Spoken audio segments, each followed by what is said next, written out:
Tonight, two top undefeated prospects fight for the 135-pound title, and only one man leaves the octagon unconquered. The LFA has had 4 Bantamweight champions. The first fought for the Bellator title. The other 3 fight in the UFC. Now, we await the arrival of a new Bantamweight champion. Zviad Lazishvili, a 6-time national grappling champion from the shores of the Black Sea in Georgia. Steele, a 4th-degree black belt in Keihin Karate from the Treasure Valley of Idaho. It's time for the Legacy Fighting Alliance, live on UFC Fight Pass.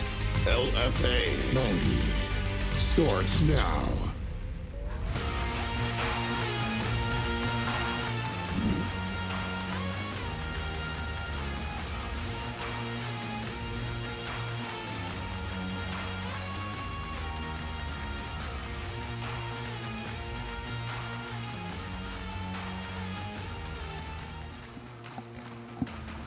Welcome inside the Sanford Pentagon for LFA number 90.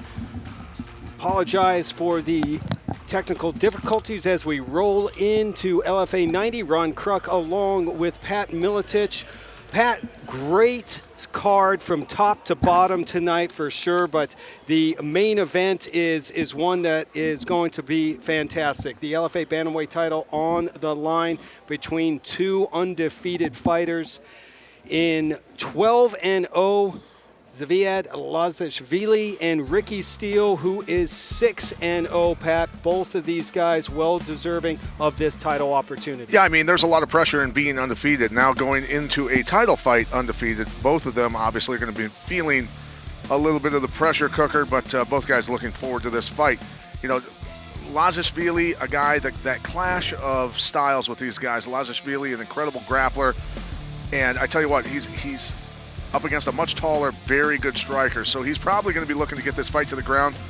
Steele, an unorthodox striker, but I tell you what, he's super talented, and that karate background poses a lot of danger for a lot of fighters, as it's proven in the past. But Lazishvili, hey, he says, look, my instructor is a karate expert, a karate master, so I've seen all of this stuff come at me before. I'm used to it, so it makes for a very interesting matchup.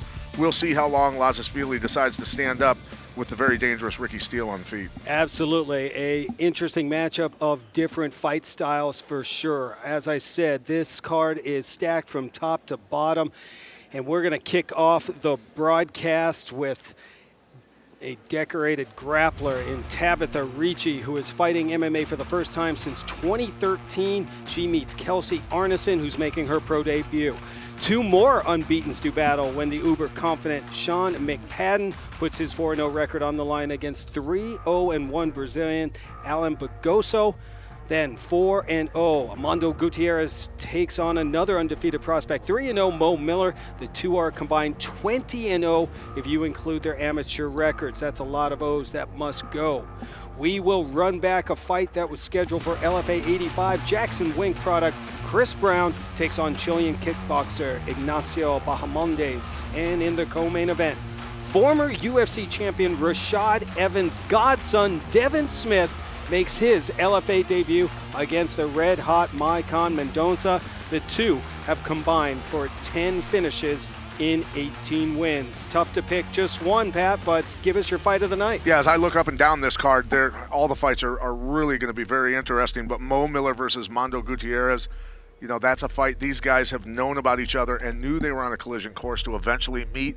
Well, here they are tonight, both undefeated, and in the LFA, going to be on UFC Fight Pass tonight. These guys are hammers. This is going to be exciting. Absolutely. LFA 90 taking place behind semi-closed doors. Some fans allowed in the suites again this week, adhering to strict health codes, safeguards, and testing protocols that have been put in place for the safety of the fighters, cornermen, and LFA staff. It's ladies first as Ricci battles Arneson to kick off the evening. Here's the voice of the LFA, Mike Kendall. Ladies and gentlemen, this fight is scheduled for 3 5-minute rounds in the LFA Women's Strawweight Division, brought to you tonight by Sanford Sports Medicine. Introducing first, fighting out of the blue corner. This freestyle fighter stands 5'5", weighed in 114 pounds. Tonight, she is making her professional debut, representing Trials MMA and fighting out of Fort Collins, Colorado, Kelsey Arneson. Her opponent across the octagon, fighting out of the red corner, is a grappler standing 5'1", weighed in 114.8 pounds. She holds a professional record, 2 wins, 0 defeats, with 1 win coming by way of submission. Representing Paragon, Brazilian Jiu-Jitsu, and Knuckleheads, also with Black House, fighting out of Ventura, California, by way of Bergamo, Brazil, Tabitha Ricci. Your referee in charge of the action, Bobby Wambacher. All right, ladies, we've been through the rules in the back. Expect a good, clean fight. Obey my commands at all times. Protect yourself at all times. Touch them up if you want. The straw weights will kick off. LFA number 90, Tabitha Ricci and Kelsey Arneson. Arneson pro debut. She's in the black with the blue tape, and Tabitha Ricci in the white and the red tape. We are underway. Ron Kruk and Pat Miletich with you. Arneson throwing a blistering right hand past Ricci's face. She's coming out throwing some heavy shots. You can tell she's trained by Ryan Schultz. Yeah, and Ryan Schultz, you know, the former LFA star, or excuse me, IFL star, you know, he said, like you mentioned, Pat, that he wouldn't just throw someone out there in their pro debut against a decorated mixed martial artist as Ricci is if he wasn't confident. He said she is so strong, her grappling is great, look for her clinch work, very confident in her ability. Well, I think, and again, I'm just going to say it, you know, rock climbers, they're so lean, and you can tell pound for pound, so powerful, you know what I mean? Just very efficient machine. So she's a hell of a lot stronger than she weighs, let's put it that way. Arneson said her game plan is to try to avoid the judo of Ricci. Watch her throws. She wants to keep it standing, but confident in her grappling. Using that reach right now. Ricci got to figure out how to get inside. There she goes. Tabitha Ricci pounds her way in, pushing Arneson up against the cage wall. Ricci said she wanted to keep the distance, avoid the takedowns, use some dirty boxing, timing, and striking. She really wants to make this into a boxing match. Ricci doing a great job, underhooks. Got both underhooks now. Body lock, digging that forehead in.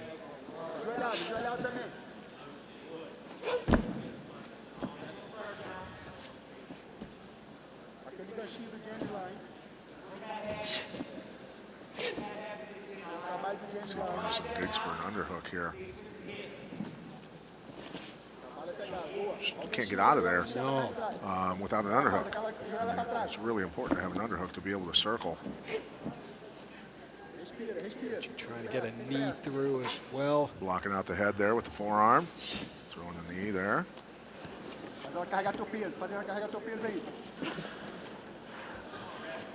Ricci made her pro debut back in 2013 at age 18, Pat. Graduated and then fought in Japan for many years.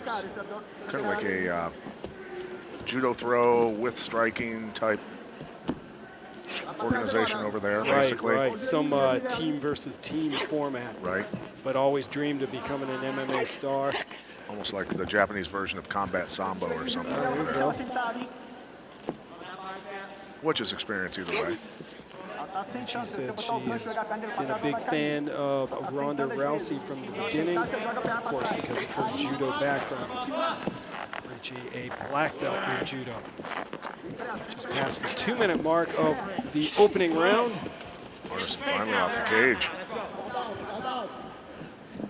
Ryan Schultz saying to Arneson, let's go. Keep that space and go. He wants pressure. Nice exchange from both ladies. Arneson for her pro debut, very calm. Doing quite well. Seems to be gaining a little confidence too as this fight goes on. Richie needs to go, set up a takedown with some punches and go in clean in the center of the cage and try and catch her off guard and sweep her off her feet quick. Don't allow her to get her back against the cage because obviously she's already very strong, but using the cage, she can use her length and stay on her feet.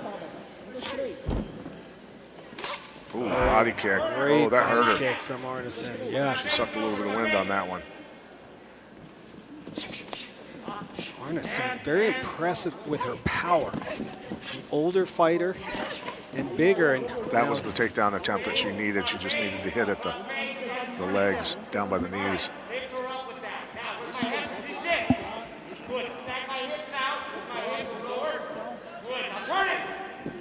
You're listening to Ryan Schultz in the corner of Arneson.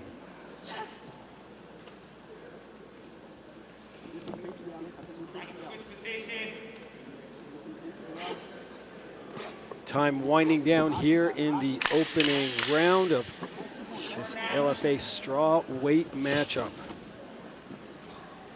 Richie finally gets the takedown. And scores that takedown with just a few seconds left in the round. Well, now she knows she can do it at least, right? Good point. And Kelsey Arneson survives the first round of her pro debut. More than just survives. I think she won the Looks round. Pretty is firing that right hand, making Ricci back off. And there's that body kick. You can see the expression on Ricci's face. It's like that one landed. That one definitely landed. But still a close round. Do you agree with the UFC Hall of Famer? Hit us up on Twitter at LFA Fighting, at Pat Miletich, at RCruck. Arneson getting a little work there by our friend David Maldonado, one of the best cut men in the business. Absolutely.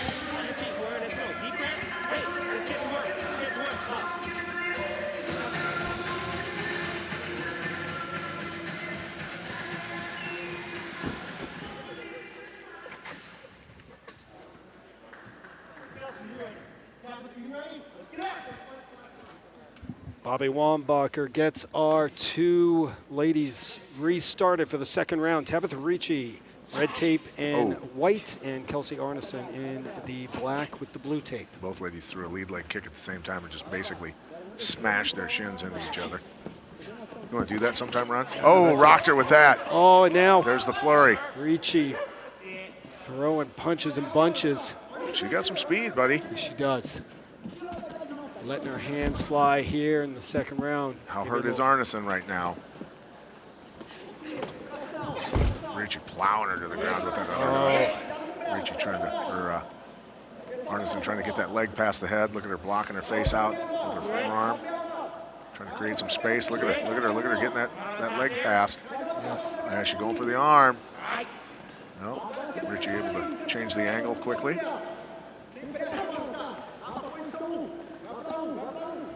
A lot of years experience by Ricci on the ground here. Brown belt BJJ, 2017 purple belt IBJJF World No Gi champ, and the 2019 No Gi runner-up. In other words, she's not a slouch. No, very comfortable there. Sneaking that head in there to go for an arm triangle. Getting her legs out of the way as Arneson's trying to hook her legs to pull her back in guard. Arneson working hard. Getting that shin through there. Nice work by Arneson. She was in a tight spot up against the cage there. And there is the former IFL star Ryan Schultz in the corner of Kelsey Arneson. Oh, beautiful pass. Right to mount. Now can Arneson power out of it? Ricci planting that elbow in her cheek, not letting her get away. Got to get her legs unhooked.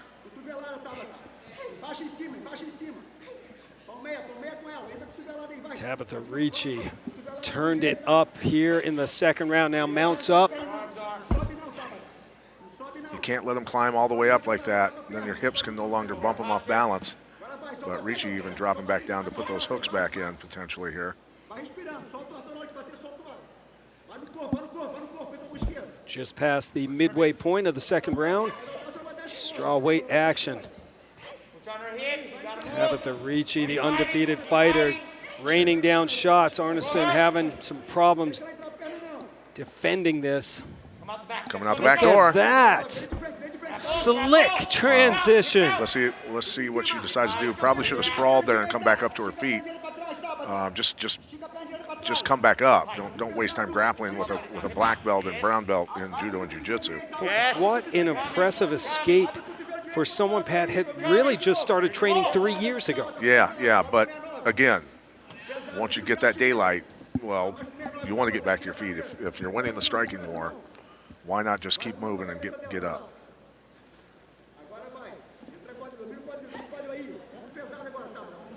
Minute 30 to go in the second round, a round controlled by Tabitha Ricci. Arm triangle here.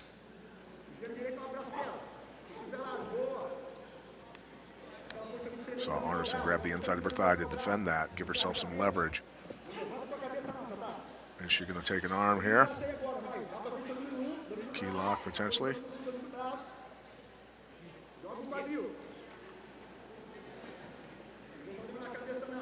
Arneson keeps snatching that head with the leg.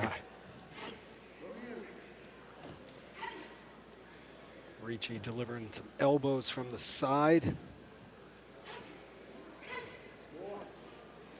If there were energy meters right now, if this was a video game, Arneson's energy meter would be going a lot lower and a lot faster downward, just being underneath somebody with this much experience on the ground. Yeah, Tabitha Ricci all over. Now she steps up. Watch that up kick. Ooh, oh, nice, wow. Creative. Ricci circling around. Arneson stalking her, moving forward. LFA debuts for both Ricci and Arneson. The pro debut for Kelsey Arneson. Just ducks under a shot from Arneson. The horn sounds. Big second round for the 25-year-old from Brazil, and now makes Ventura, California, her home. Tabitha Ricci. Ricci got to work there. Beautiful flurry. Saw some hand speed out of her. Rocking Arneson. And you can see Ricci sliding very technical to the mount, straight from the guard.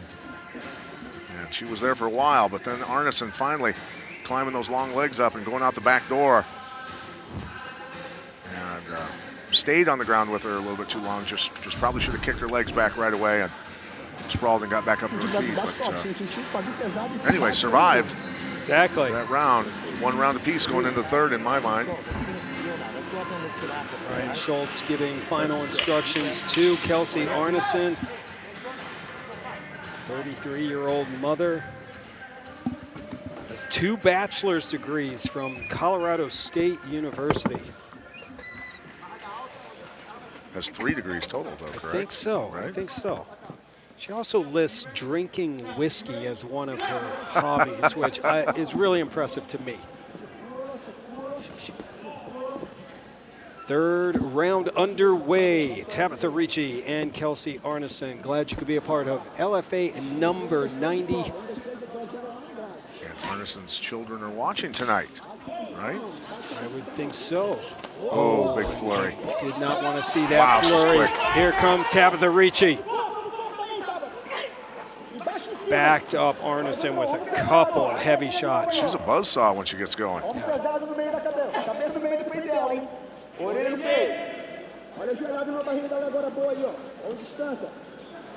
2-0, 1 victory coming by way of submission, 1 decision, but like she said, she loves to stand and trade.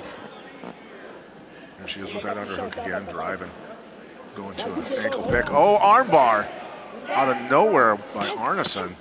Now she'll eat some hammer fists for the submission attempt. Flying armbar, but yeah, lost position there. Maybe she felt, well, she was going to lose that takedown, so why not go for broke and try and take the arm? But that was a hell of a gamble. Getting guard back. Trying to anyway. Ricci right back to half guard. Schultz saying to Arneson, get back up on your feet. Arneson only 1-0 as an amateur too, Pat, so I'm pretty impressed with the performance she's putting on tonight. Absolutely. She's very tough, very tough.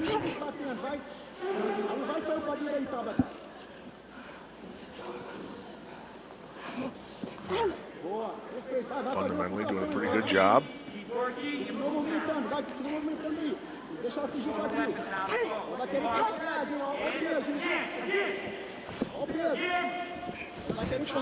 Dangerous position if Ricci can start to create some space and drop some hammer fists. She's trying to scoop that foot underneath the leg of Ricci. You see her doing that.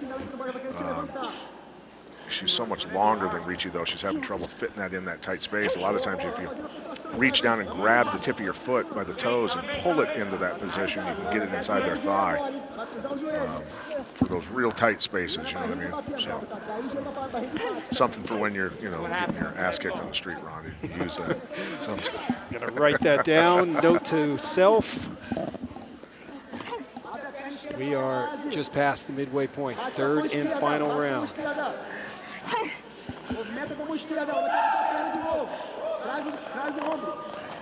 Arneson definitely needs to get back to her feet if she's going to be able to win this round. But got to hand it to Ricci for coming out with some great striking in this round as well. Great flurries out of her when she comes forward. Absolutely. Said she wanted to show off her striking, use a little dirty boxing. Hitting the near cradle here. A little bit of wrestling. And now some wrestling, right? Just got to drive her forehead into the rib cage. That's how you bend somebody in half. Spoken like a man who's done it several times. And that was just during this trip to South Dakota. Oh, trying to get up. Hips in by Ricci. Yeah. A lot of pressure with those hips. Holding Arneson in place. Feel like you got a big slab of concrete on you when somebody does that. Be careful. When she comes up, she got to be careful to knee her in the head. She's, I think, trying to knee her in the neck or the shoulder. I think Bobby Wambacher warned her. I mean,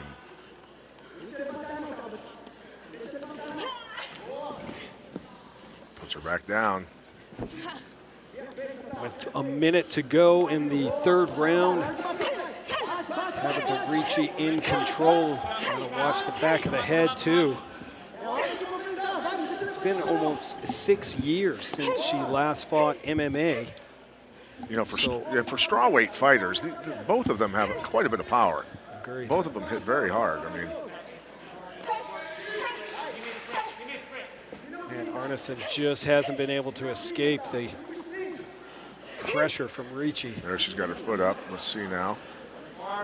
Just got to get her foot forward more to be able to push backwards. There she goes. Got an underhook, but took it out.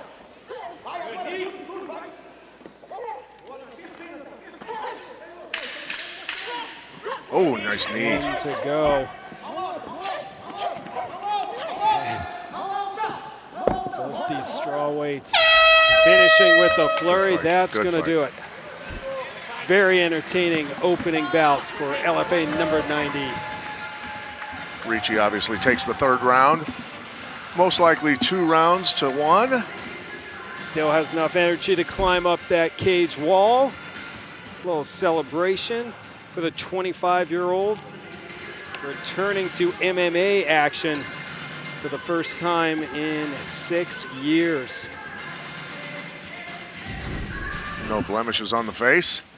And here she comes with that flurry again. Caught the kick and then started to unload on Arneson. Look at her go, man. Punching her way into a position to get a takedown. And the armbar attempt there by Arneson. Very creative. I think, like I said, she probably felt she was going to lose that takedown, lose position anyway, so why not go for broke? And Ricci landing some good strikes and then backing off, knowing it's near the end of the round. Don't take any risks.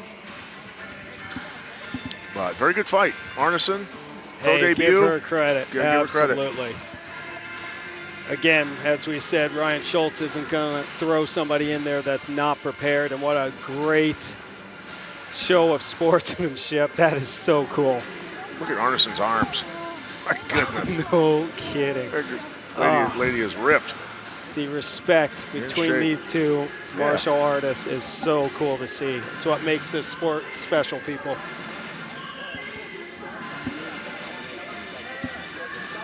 Awesome way to kick off LFA number 90 from here in Sioux Falls, South Dakota, and exclusively on UFC Fight Pass.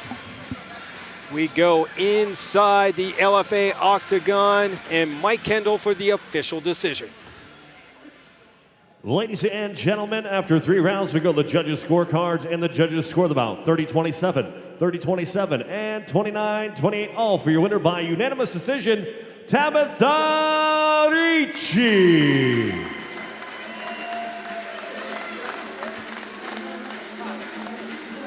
Ricci gets her first MMA win in almost 6 years and earns the Brazilian win bonus sponsored by USend. If you need to send money, do it with the USend app. It's simple, fast, and safe. Very safe. Send money with the best exchange rate and get the USend app now. Ricci improves to 3-0.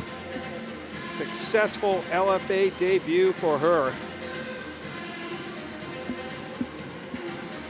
Second win via decision for the 25-year-old, fighting now out of Black House MMA, a couple other gyms in California.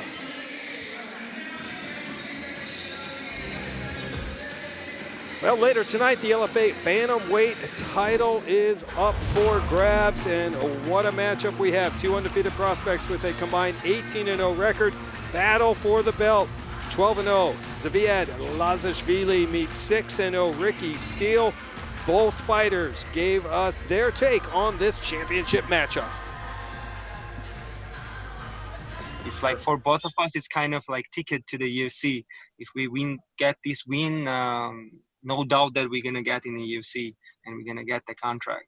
So this is very important fight for both of us, and I'm not gonna back down. I'm ready to kill for this title. So. Ladies and gentlemen, this fight is scheduled for 3 5-minute rounds in the LFA Bantamweight division, brought to you tonight by Inca Cola, the Golden Cola. Drink an ice-cold Inca Cola to unleash your inner warrior. Check us out on the web, Facebook, Twitter, and Instagram at Inca Cola USA. That's Inca with a C, Cola with a K, USA. And now, introducing first, fighting out of the blue corner. This striker stands 5'5", weighed in 134.2 pounds. He holds a professional record, 3 wins, 1 draw, with 2 wins coming by way of submission. Representing Team Alpha Male and fighting out of Sacramento, California by way of São José dos Campos, Brazil, Alan Mini Bagoso. His opponent across the octagon, fighting out of the red corner, is a Muay Thai Jiu-Jitsu style fighter, standing 5'8", weighed in 135.8 pounds. He holds a professional record, 4 wins, 0 defeats, with 1 win coming by way of knockout, 3 by way of submission. Representing McCoon's Martial Arts and the Academy, fighting out of Brooklyn Park, Minnesota, Sean Lucky McPadden. Your referee in charge of the action, Vance Swerden.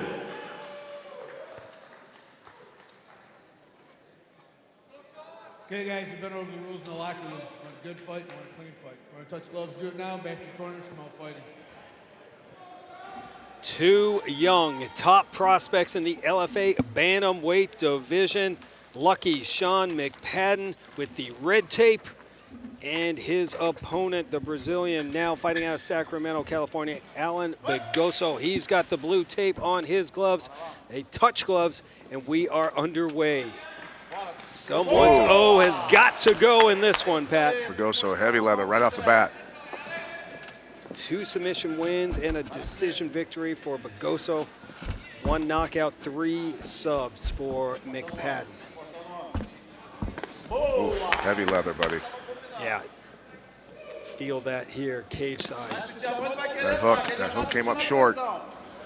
Bugoso, dangerous, heavy hands. Oh, good body I tell shot. you what, dude, you can tell right away he hits hard. McPadden better pay attention. And he slips a shot. There it is. Oh, knocks down I told McPadden. you. Alan Bugoso Wow. going to work. That is all. McPadden going for a takedown. Alan Bugoso.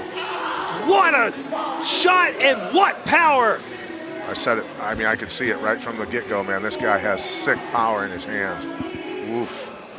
Cannot get clipped by those hands. Gotta pay attention.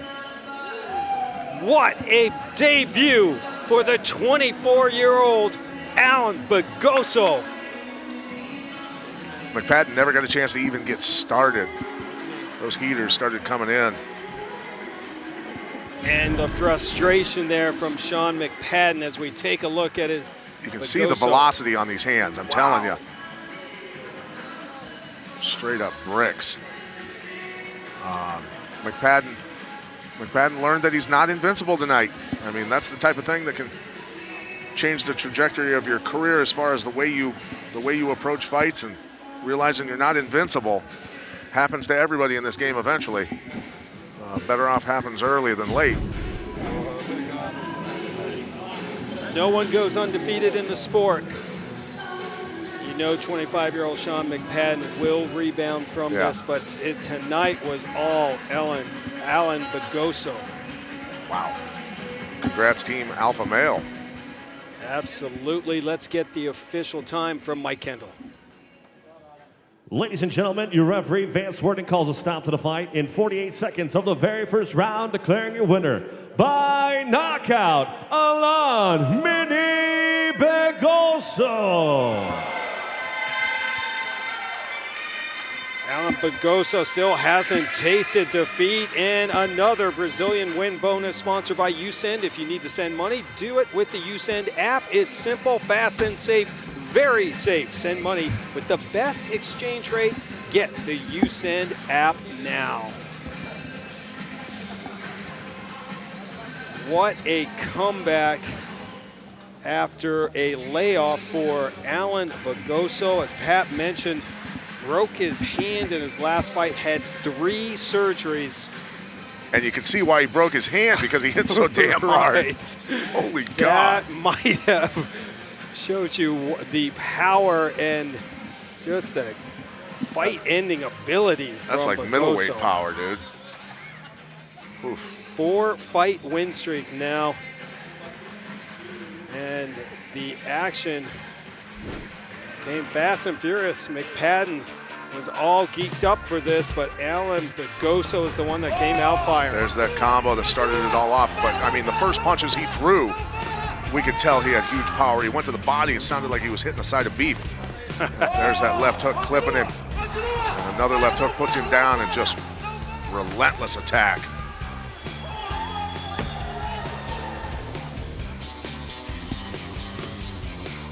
Still undefeated and a successful return to mixed martial arts after 3 years away. Alan Bugoso now 4-0-1. And the Team Alpha Male product is now standing by with Pat Miletich. Alan Bugoso, how are you, my friend? Oh, I'm good, thank you. Beautiful job. I mean, we were just basically joking around. We realized why you broke your hand before. We realized why you broke your hand before. I because think, you hit so hard. Yeah, I think that's why. Yeah. So, I mean, coming into this fight, you're fighting a guy that's 4-0, very tough, has dominated fights, has finished everyone. Coming into it, you came out with a lot of confidence. I mean, right off the bat, you started digging to the body, letting those hands fly. Did you feel you could get him out that quickly? You know, but I train so hard. I train with killer guys. I live in my country for be a champion. You know, I train every day boxing. I train everything every day. I know he's a tough guy, but I'm coming to do my job, and that's it, you know. Well, your new home is Team Alpha Male. Say hi to everybody out there, and then we'll let you go to the locker room. Thank you, buddy. Thank you. I appreciate it. All right, take care, Alan Bagoso. Congratulations. Thank you.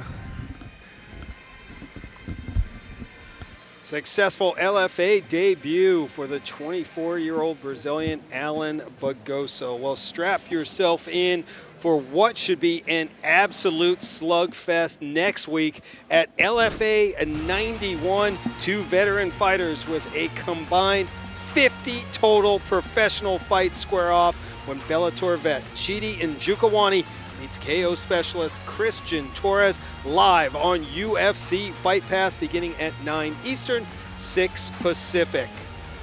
Njokuani is part of a small group of athletes who have fought in Legacy, the RFA, and now the LFA. And Pat Miletich, Njokuani always puts on a show. I've had an absolute blast calling his fights. I love that guy. One of the friendliest human beings in the world outside of the cage. But yeah, you don't want to be on the inside of the cage with him. Super fast, super sharp, very, very cerebral fighter, very accurate striker. Going to be a blast watching him again. The knockout artist with 10 wins coming by way of knockout. He broke down the matchup. For Legacy before, right, and the RFA, and then they merged with each other, so it all like kind of came together. So it's dope that I get to fight in all 3 shows. Yeah, I don't expect it to be a war or nothing like that. I feel like I'm a lot more technical than he is, but I can see it going anywhere.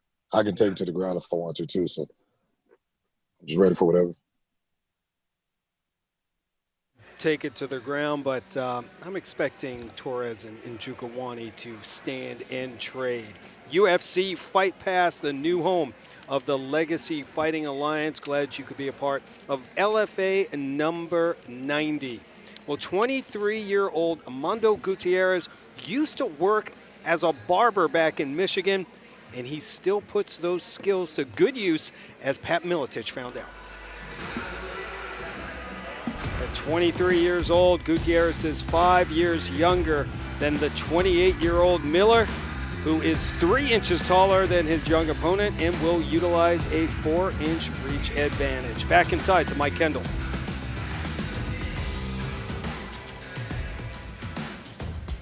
Fight fans, this contest is scheduled for 3 5-minute rounds in the LFA Bantamweight division. Brought to you tonight by Athletic CBD. Save 30% by using the promo code LFA on all your CBD orders online. Ladies and gentlemen, introducing first, fighting out of the blue corner. This wrestler stands 5'9", weighed in 135.6 pounds. He holds a professional record, 3 wins, 0 defeats, with 2 wins coming by way of knockout. Representing Strong Style Fight Club and fighting out of Canton, Ohio, Mo Miller. His opponent across the octagon, fighting out of the red corner, is a wrestler standing 5'6", weighed in 135.8 pounds. He holds a professional record, 4 wins, 0 defeats, all 4 wins coming by way of submission. Representing Murcielago MMA and fighting out of East Lansing, Michigan, Mando El Toro Gutierrez. Your referee in charge of the action, Bobby Wambacher. All right, gentlemen, we've been through the rules in the back. I expect a good, clean fight. Obey my commands at all times. Protect yourself at all times. Touch them up if you want. Mo Miller is your underdog coming into this fight at plus 155. The favorite, Mando Gutierrez, a minus 180. Odds coming in from Nick Kalikas and Circa Sports. At Circa Sports, sports betting the way it should be. Mando, you ready? Let's get after it. Fighters touch gloves and we are underway. Key matchup in the LFA Bantamweight division.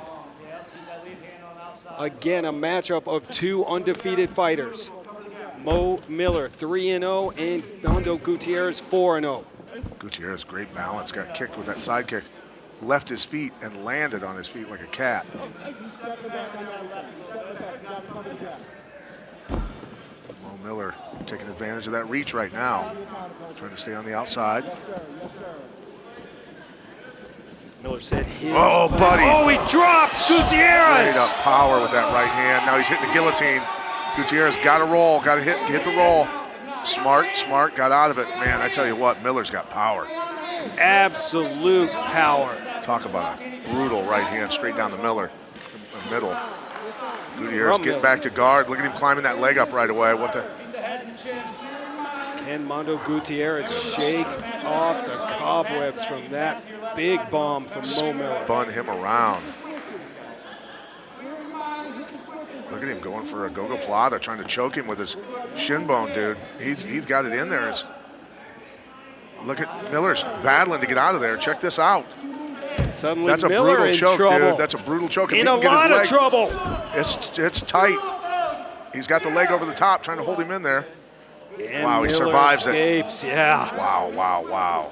Crazy action here in the first round between Gutierrez and Miller. I told you this was going to be a good fight. If you don't know by now, the UFC Hall of Famer knows a few things. This was your fight of the night. You guys are straight up badasses. Oh, yeah. And as you said, they have been on a collision course for a long time. They grew up just one state away from each other. Gutierrez now knows that right hand has some serious punch behind it. Pun intended. Done.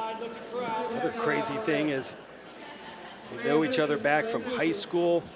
They sat together on the plane together. Cut weight together. Just happened to be in the cardio room together. And now they're going to share the LFA octagon together tonight. Gutierrez has been hurt with the right hand. Mo Miller had to really battle to get out of that choke. Both these guys know. They know they're in a real fight. Mo Miller's skating out of that. On his bike right now. Oh, nice snap. Man, Gutierrez ran into that cage wall. Oh, he's trying to roll through for a leg lock. Check this out. Oh, wow. Nope, not out yet. Reverse heel hook. Better get his butt moving. That's a brutal leg lock if he hooks it up. Oh, man. That'll snap a leg. Oof. Gutierrez going to work on that leg, looking for his 5th submission win. You can see the heel hanging out of Gutierrez. That's what Miller should be doing, is attacking his leg. When somebody attacks your leg, the best time to attack theirs is that exact time and make them scramble and get the hell out of there. See, now he's going after splitting the leg. Smart. And Miller powers way through, and he gets out. Fighters back on their feet. Well, I think for the most part, Miller's probably understanding he might not want to be on the ground with Gutierrez. You're probably right. Had the best luck standing up so far. Nice playing with distance. LFA bantamweight action. Nice body kick from Gutierrez. And Gutierrez got out of the way of that right hand. Miller locking up the body here. Gutierrez, wow, just powered him down with that bear hug. Good head pressure, Mo. Use the cage. Punch when you can. We got 1 minute 5. Minute 5. Gonna give a shout out to Ironclad Global, who said on Twitter, Pat, don't forget that Mo Miller wrestled with 2-time national champion Garrett Lineberger, who signed with 1 championship. Yes. So, yep. A lot of hammers came off that team. Thank you, the MMA Vanguard. Well done. Well, think of that. You know, off 1 college team, how many MMA stars? That's like a lot. Apparently they're training for fights there too. Yeah, exactly. Gutierrez working back to guard. Under 30 to go, opening round. I need a transition real quick.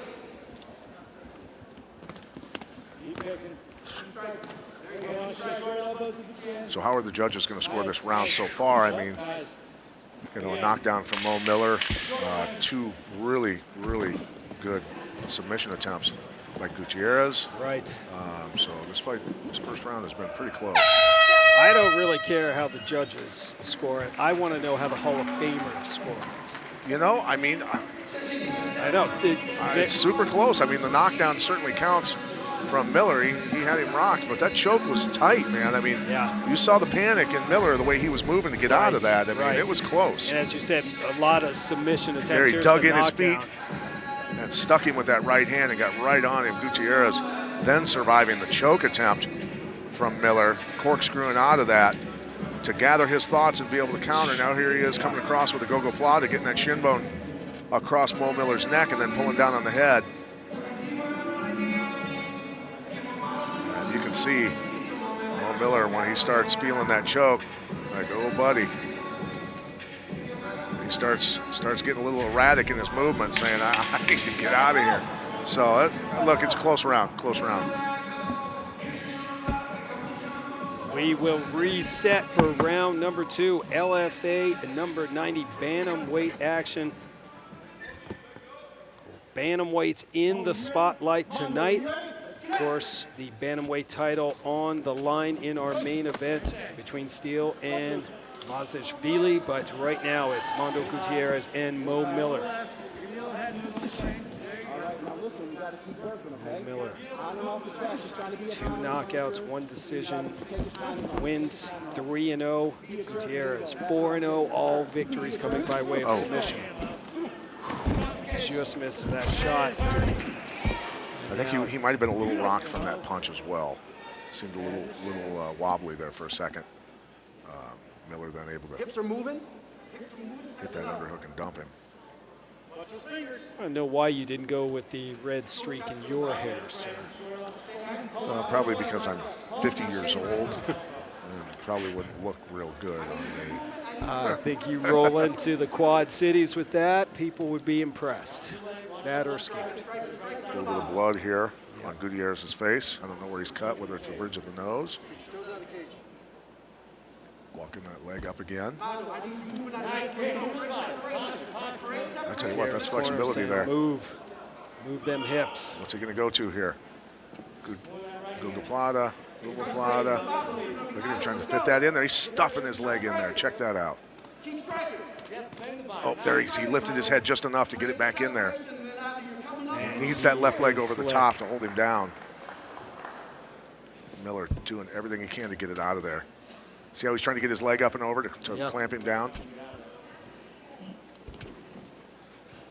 Bring his head down, don't let him rise up on you. Good pressure, Mo. Mo muscling out of that. Good job. Strong. You guys are getting That after shot got through in some big elbows from Mo, too. Create separation. Wow. Good pressure, breathing in there, Mo. Start scooting. Elbow. Sneaky elbow from Gutierrez. 3 minutes, Mo, 3 minutes. Furious pace here. Great action. I'm surprised Mo hasn't postured up more just to stay out of those trouble positions and use his reach. Get ready, get up, let's go. Go. Create separation, let's go. Mo just hammering at those ribs. And now takes the back of Gutierrez. Well, Gutierrez, I think, just turned over to just get up. Get up. So. Well, it was not successful. Let's see if Miller listens to his corner and transitions to mount. Gonna go for an arm triangle potentially. Gutierrez turning. Nice job by Gutierrez recognizing that coming. Walking that leg back up again. You can still do active damage there. Cage. Strike on the bottom. Yeah, 2 minutes, Mo, 2 minutes left. Use that rubber guard. Under 2 minutes to go in the second round. Right leg and bring it to your left side. Straighten that right leg. 153. There you go. Thing is, Nice posture. when somebody goes to that position, that mission control, you don't want your arm trapped down in around the side of their body. You want your forearm basically resting on their chest to keep it out of trouble. There's back of the head stuff. Hammer fist. Mo power from Mo Miller. Oh, flattening him out. Gutierrez now. Elbow to ear, elbow to ear. Gutierrez could be in some trouble here.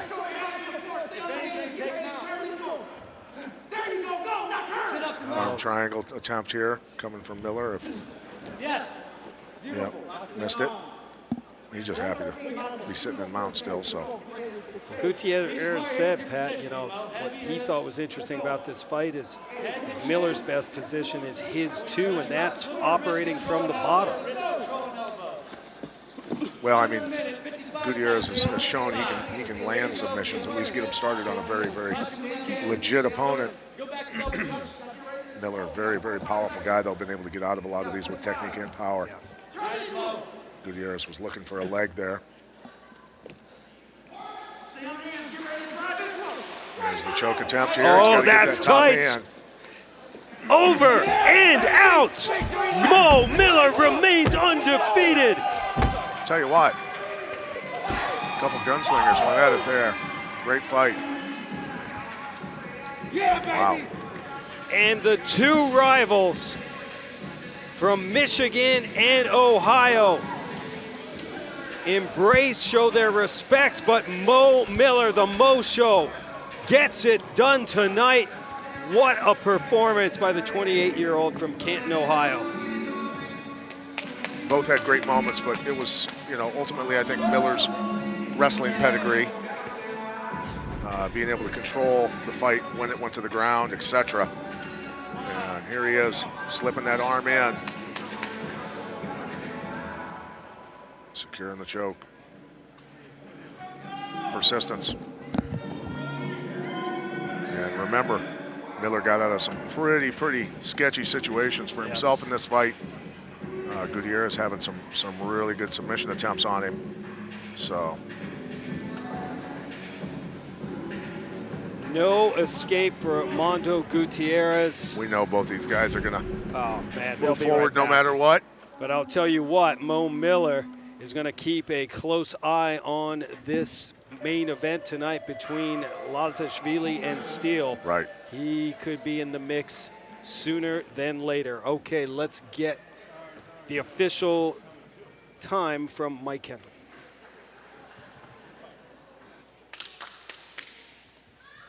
Ladies and gentlemen, your referee, Bobby Wambacher, calls a stop to the fight. 4 minutes, 26 seconds into the second round, declaring your winner by tap out in the rear naked choke, Mo Miller.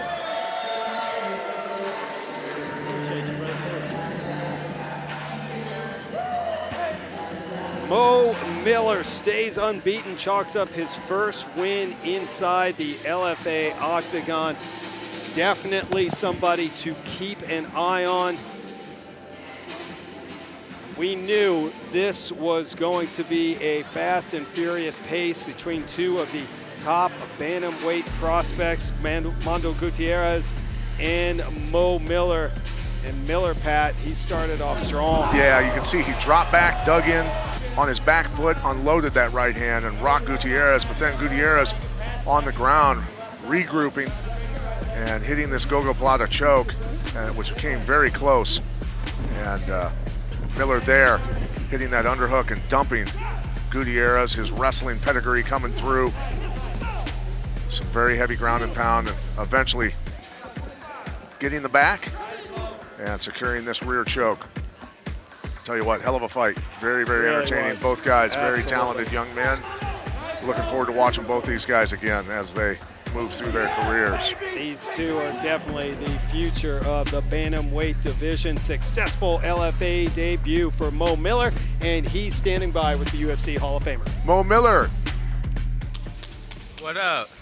Well, I tell you what, two unbeatens going at it. You guys have known about each other, expected to fight each other at some point in your career, and you guys went at it tonight. And I tell you what, you dug in, you landed that big right hand, rocked him to get things started. But then when you went to the ground with him, got yourself in a little bit of how tight was that gogoplata?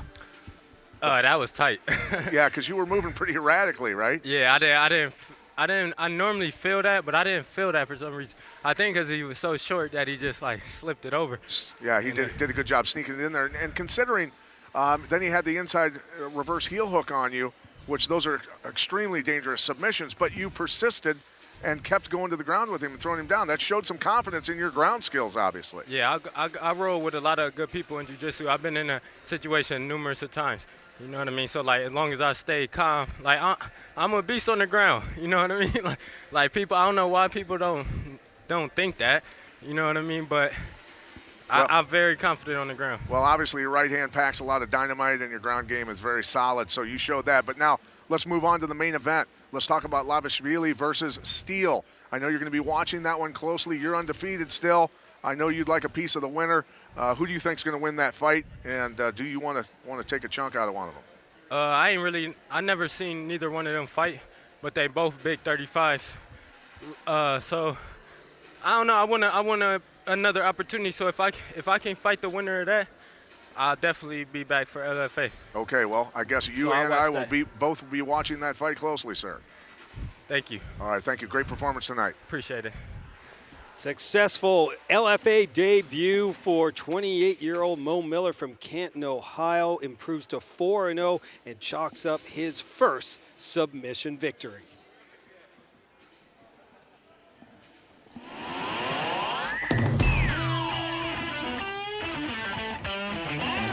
What's up, everybody? This is Risk. I'm a graffiti artist from Los Angeles. Been doing graffiti for, 30-something years. I just wanted to be the first artist to sponsor a sport like this.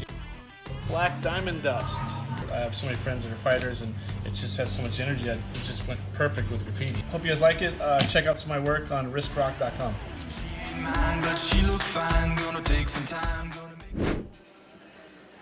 Risk doing what he does best. Great to have him as part of the LFA family. Well, buckle your seatbelts next week. LFA 91 middleweight main event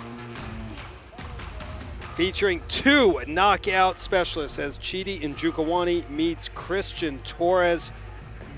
Torres has won 3 out of his last 4 fights. And Pat, he is 1-1 in the LFA. He's got 9 career knockouts on his resume. And there's a reason. He's got ridiculous power.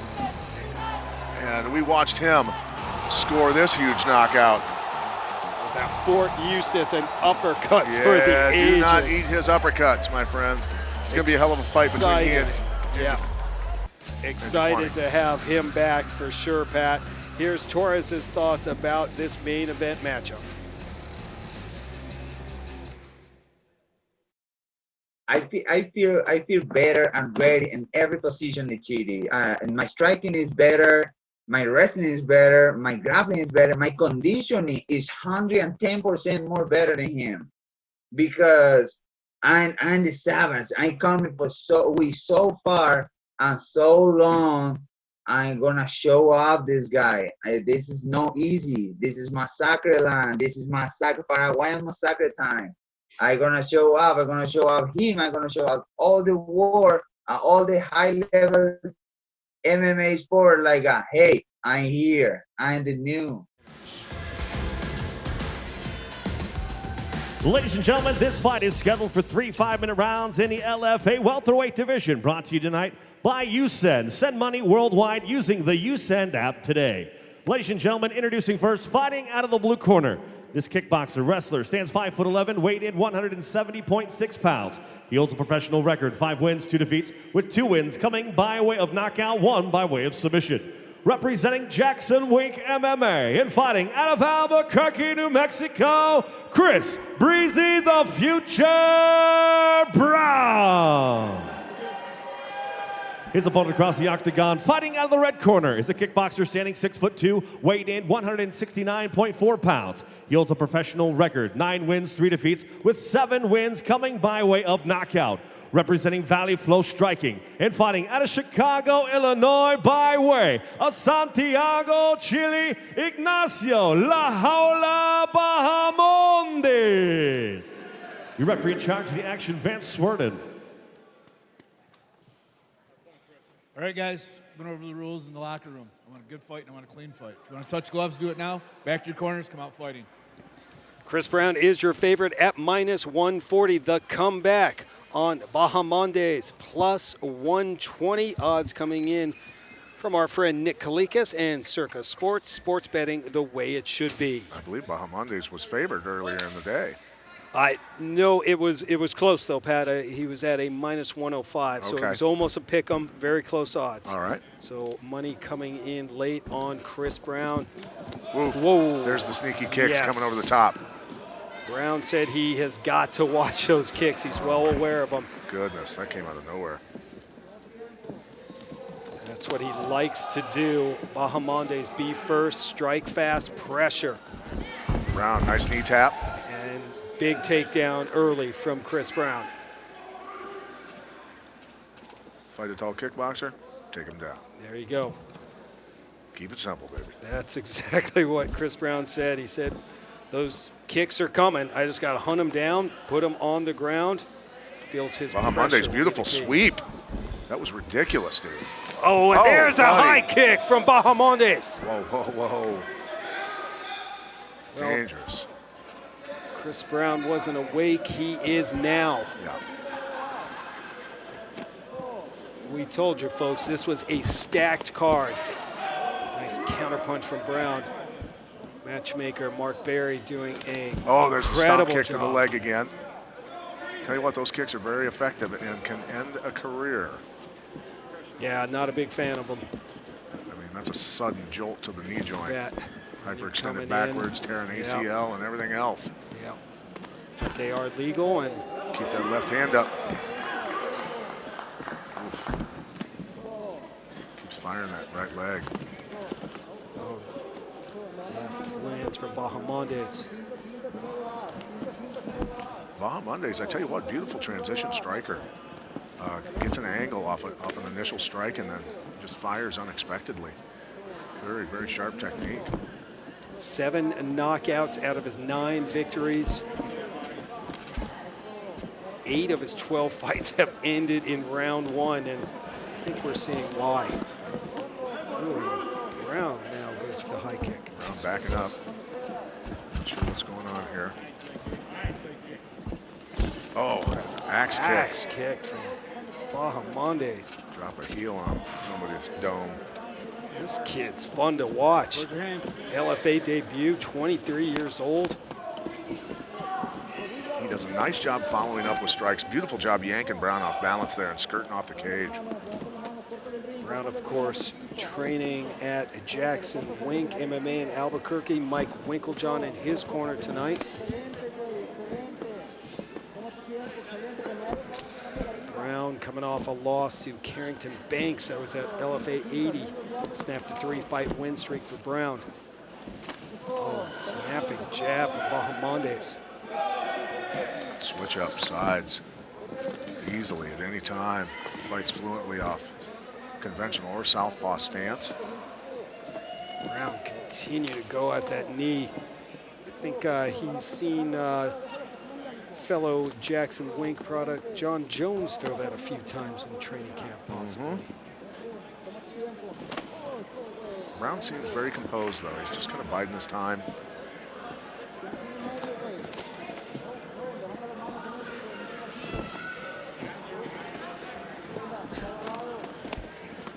It's a good combination for Brown. Brown gritted his teeth on that combo, put a little leather, a little muscle behind it. Oh! Beautiful counterpunch by Bahamondes. These guys, it's just cool to watch. Both these guys are really effective strikers at odd times from odd angles, and so both of them have been catching each other with some really creative stuff. It's fun to watch. You bet, and you just get that feeling, Pat, that either of these guys could end the fight in an instant. Absolutely. Bahamondes, solid body kick.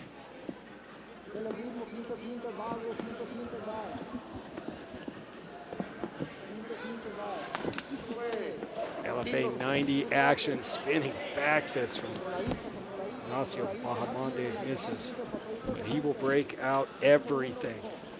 Started competing at kickboxing at age 16. Loves the flying kicks, spinning elbows, everything. It's tossed back. Oh, that hurts so bad. Andy Hug, who was a K1 champ at one time, who passed away from cancer many years ago. Right. Andy Hug used to destroy people's legs with that spinning heel kick to the quad. Oh man, Chris Brown comes in firing, but ate some shots as he did. What a first round for these two strikers. Fun round. Man. Combined 9 knockout wins, and we take a look at that furious action. See him pick that knee and dump him over that leg, just stopped it from moving. There's the sweep for Bahamondes to come up, and Brown scrambling to get out of there. And there's that head kick that Brown rolled with. Both guys very good at defense, but just creative striking. Look at the axe kick come over the top and clip Brown on the temple there. Brown, look at him coming at, just throwing kicks and legs, getting crazy.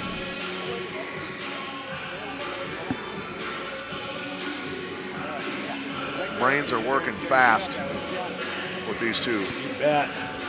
Action, counter action, man. Happening at blistering pace.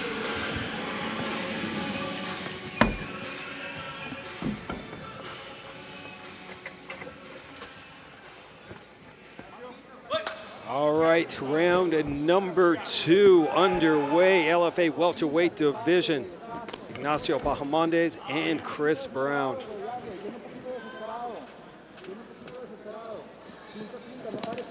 Brown looking like he's ready to shift gears here. Nice side kick to the body. That got through.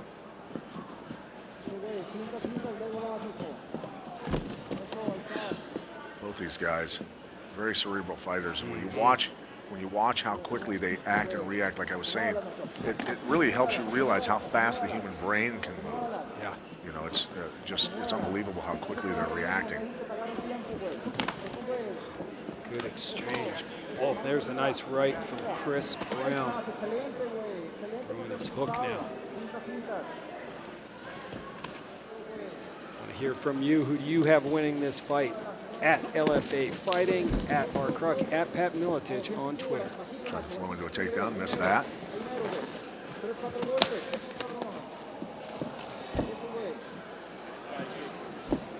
Brown continuing to kick that front knee of Bahamondes to slow him down, but Chilean fighter keeps coming. Stuck in with that one. Shot. Brown likes to roll with techniques and throw over the top of the arm that just came at him.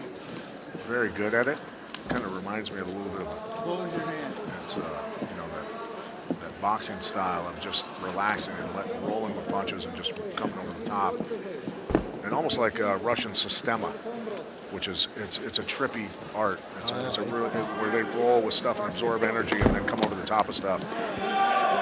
Very cool. There was a nice combination from Chris Brown.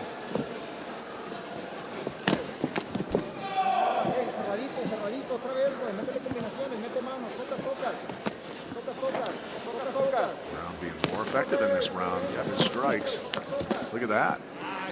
It's that transitional striking, man, in the middle of just chaotic, bad positions. They're able to get stuff off. That left knee has got to be sore. Bahamondes. Another body kick from Bahamondes.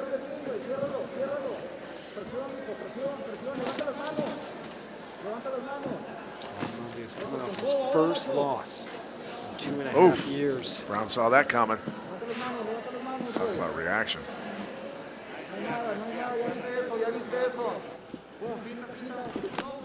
Oh, right back at the leg.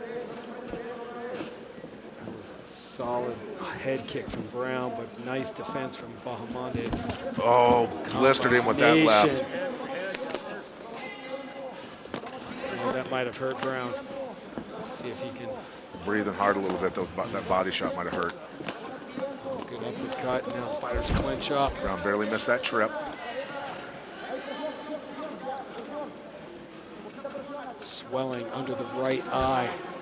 Bahamondes now.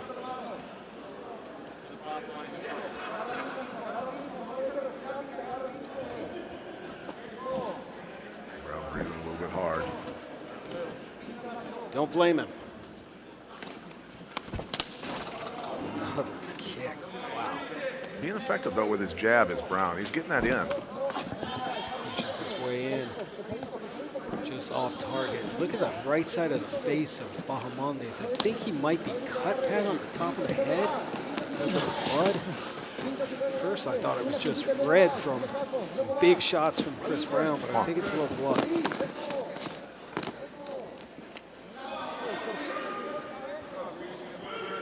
Under a minute to go in the second round, LFA welterweight action here in Sioux Falls, South Dakota. Another devastating body kick from Bahamondes. He actually trapped that punch from Bahamondes. It was really cool to watch him trap it and then counter.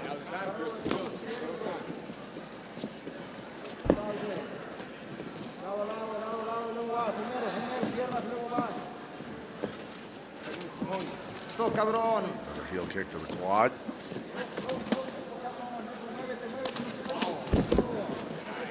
Man, if you like kicks, you've come to the right place. Oh, rocked him a little bit with that one. Wow. It's time winding down. Staying relaxed, though. Yeah, you can see the blood coming down the right side of Bahamondes' head. I think Brown won the round, though. That was close.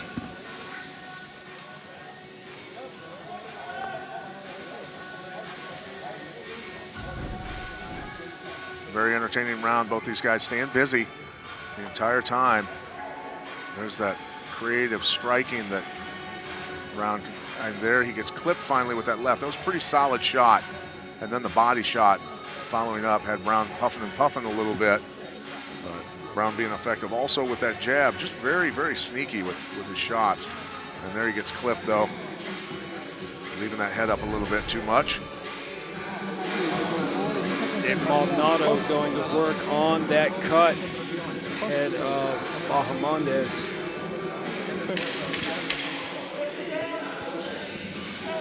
And we are ready for the third and final round, key LFA welterweight matchup. Chris Brown looking at this, it's almost like he's in a sparring match. He's totally relaxed. Look at him. Like you said, very cerebral, always comes in well prepared, relaxed, and still anyone's fight here. Mike Winklejohn liked what he saw from Chris Brown there, says do it again. The jab's working for him. He's getting it in on the longer Bahamondes. Well, and you can see the face of Bahamondes has taken some damage. Ooh.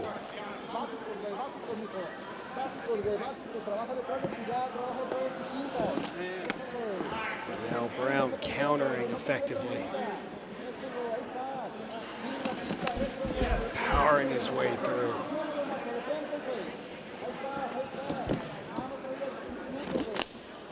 Look at that kick. Slips it over the shoulder.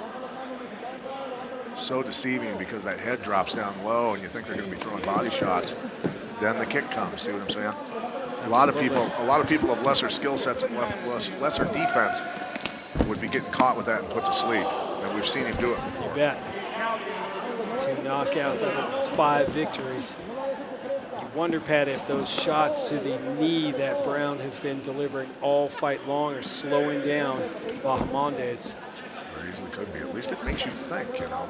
Yeah. You don't want to put too much weight on that leg or potentially get that knee injured severely.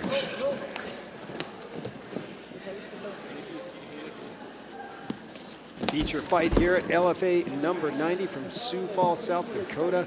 The Pentagon, our 7th event here. Incredible what the LFA has been able to do. Spinning back fist off of that. Impressive from Chris Brown.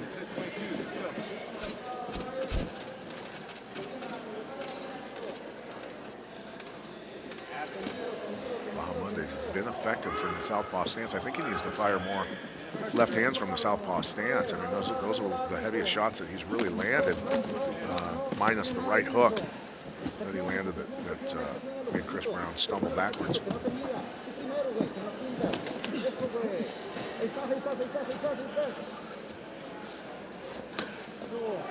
Kick to the solar plexus there. Trying to land the ball of the foot on the solar plexus. That'll make you wince a little bit. We are halfway through the third and final round. Ron Kruk in, Pat Miletich with you. LFA number 90 feature fight, Chris Brown and Ignacio Bahamondes. Pace slowing down here in the third, but you can't blame him. Straight right by Bahamondes there. Telescoping right hand. Brown looks a little bit tired. Just fighting seems like he's never gotten out of second gear really in this fight. Now Brown looking for a takedown, but Bahamondes that burns a fights little bit it of off. energy. You see how he walks backwards all the way across the cage after that takedown attempt. Just buying a little bit of time to breathe. Better smart, move. yeah, smart. Catches Bahamondes on the break. There's a kick to the body. Bahamondes, 7 knockouts out of his 9 wins. Making his LFA debut tonight. Very close round right now. On the again. Brown has thrown so many kicks over that shoulder with that left leg. You think if he would have spent the whole time going to the leg with his kicks, how many points he would have racked up with that low kick. That's a good point. Going for the home run with that head kick all the time, right? Yeah, it's flashy. Looks good. Looking for the highlight. Nice side kick to the body.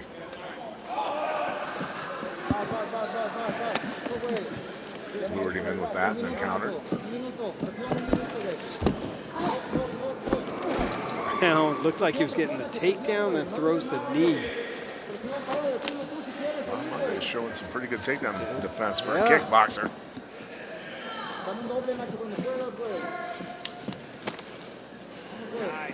Stiff jab from Chris Brown. 30 seconds to go here in the final round. Maybe a strong flurry to finish this might give him the round, but I think Chris Brown has been more active in this third round. Bahamondes coming forward, though. How will the judges see that? Good point. Jab from Brown. Time winding down. Uppercut. Oh! Slick attempt from Bahamondes, and then Brown makes him pay for it. Great way to end good fight. Third round. You bet.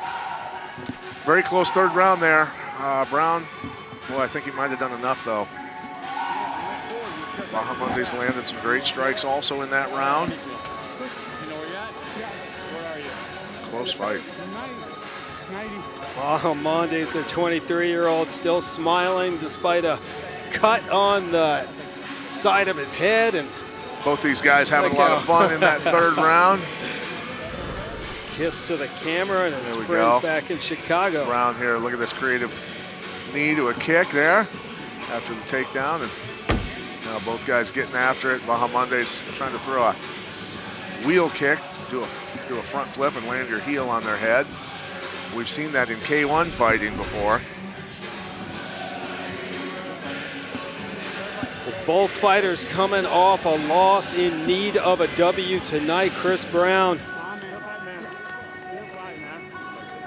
and Bahamondes shake hands.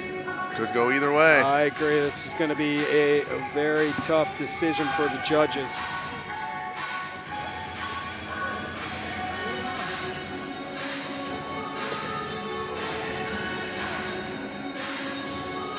Entertaining welterweight matchup between these two, though. Coach Mike Winklejohn over there.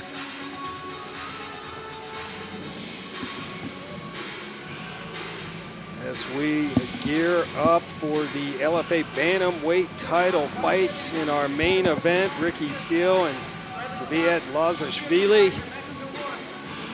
Great fight, gentlemen. Great fight. Bahamondes and Chris Brown. Yeah. He says he's still pretty. Come over and still looking good, man. All right, it looks like we have a judge's decision. Let's get the official word from Mike Kendall. Ladies and gentlemen, after 3 rounds, we go to the judges' scorecards. One judge scores the bout 29-28 Brown. One judge scores the bout 29-28 Bahamondes. And your third judge scores the bout 30-27 for your winner by split decision, Ignacio La Jaula Bahamondes.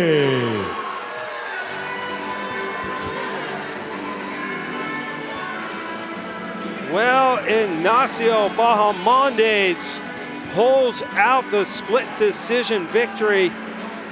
He begins a new win streak here tonight. That's his 10th career win and first in the LFA octagon. Big win for the 23-year-old. Came in as a slight underdog in this fight.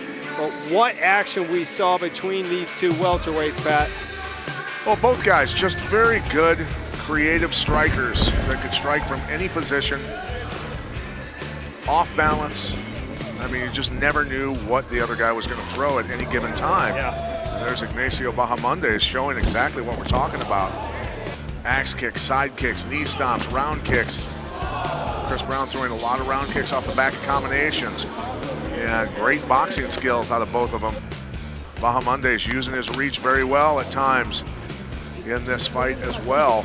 Yeah. Stunning Brown a little bit with that right hand. Yeah. Just constant action. Very, very fun fight to call. Fun fight to watch. And obviously both these men were having fun in the cage as well.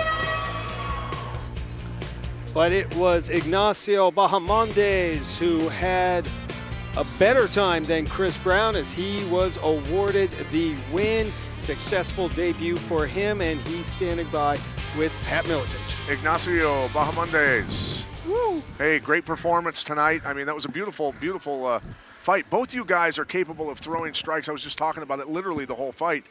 When you're off balance from odd angles and weird positions, both you guys are very creative, and both at the same time had really good defensive skills, you know, but you used your reach at times very well and landed some good shots that obviously rocked him as well.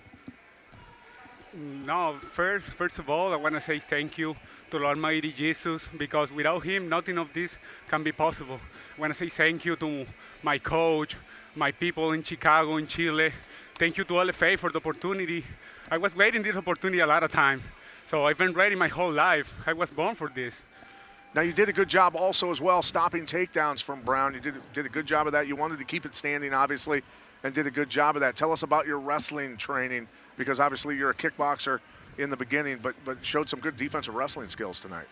I have one of the best teams of the world. So they know what they're doing. So they put me wrestling coach with Eugene, very good from Moldova, the best coach, wrestling coach of the world, Carson BV, Enforced VJJ, everybody, Mitch. I have a good camp of wrestling, so I'm 100% ready for any type of wrestler. Well, that showed tonight, sir, and Ignacio Bahamondes, congratulations on your successful LFA debut. No, thank you to LFA for this opportunity. This is a beautiful platform for all the fighters. So thank you for everybody. Thank you. We'll see you again soon. Yeah, for sure.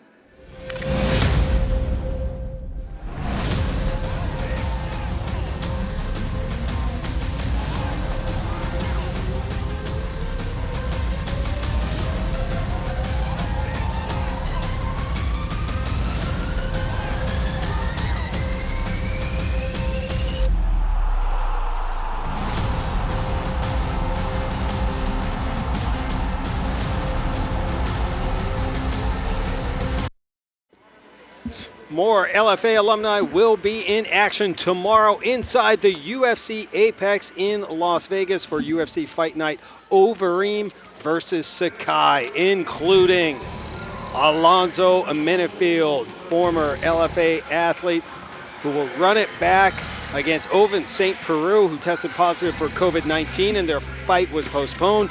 9 wins, 8 by way of knockout. Crazy knockout power for Menifield. 2-1 in the UFC, but is coming off his first professional defeat. Still one of the top prospects in the light heavyweight division. Going to be a hell of a fight. And former RFA, a lightweight champion, and LFA vet, Thiago Moises returns to the octagon for a 5th time when he meets Jalen Turner. Moises is 2-2 inside the UFC octagon and has a win on the Contender Series. The American Top Team product is coming off a sweet ankle lock win over Michael Johnson in May. And just this week, Arizona Combat Sports' Kevin Quicksand Natividad was the latest LFA alumni to sign with the UFC. The Hawaiian went 3-1 in the LFA and will face 32-fight veteran Brian Keller. Good luck to all the LFA alumni tomorrow night in Vegas.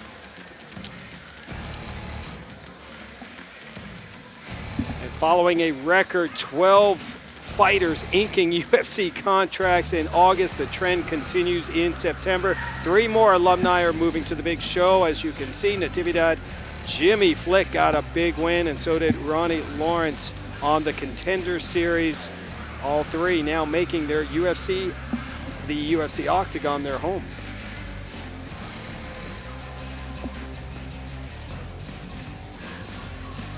Co-main event time here at LFA 89. From Sioux Falls, South Dakota, and the Pentagon. Devin Smyth met Rashad Evans at a Michigan State wrestling camp. And after forming a close bond, Evans became his mentor and ultimately his godfather. My name is Devin Smyth, and yes, Rashad Evans is my godfather.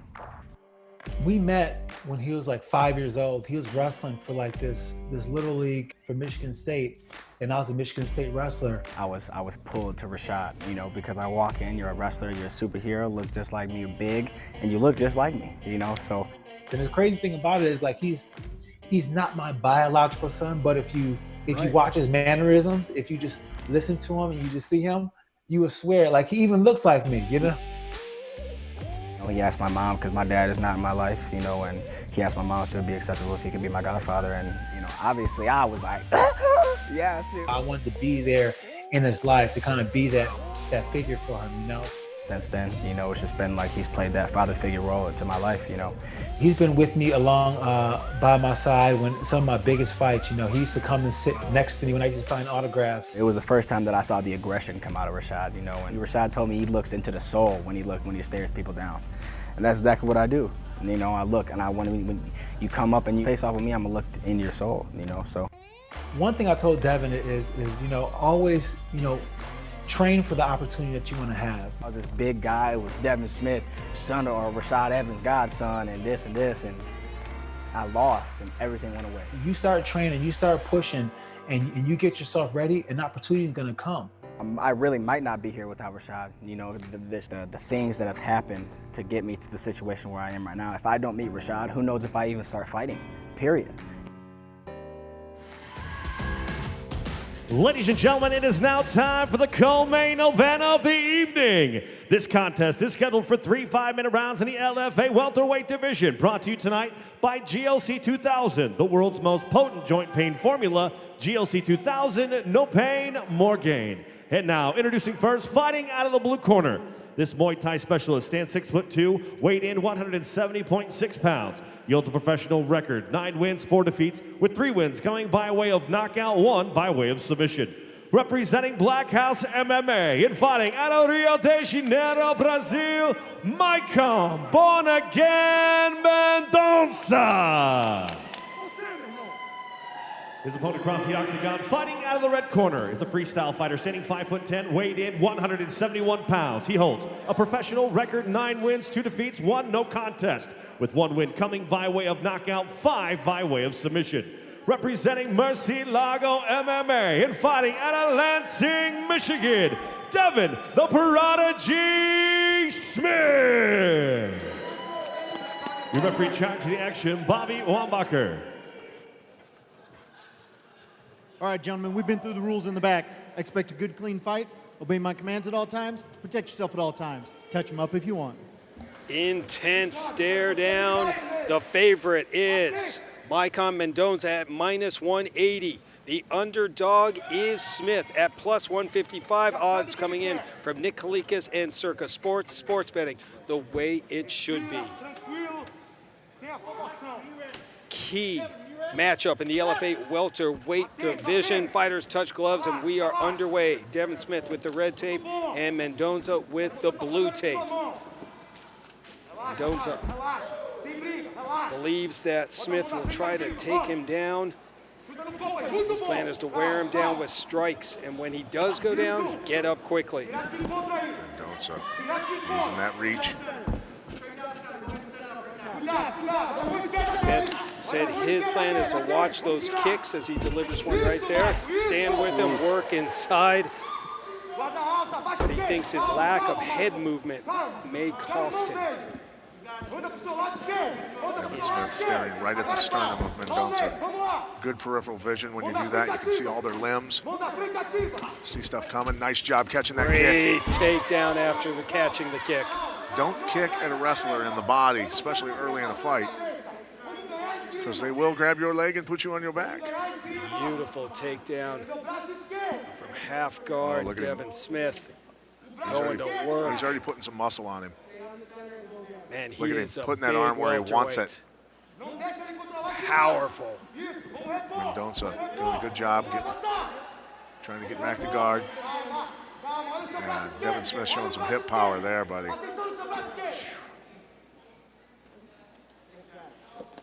He's a physical fighter. He really is.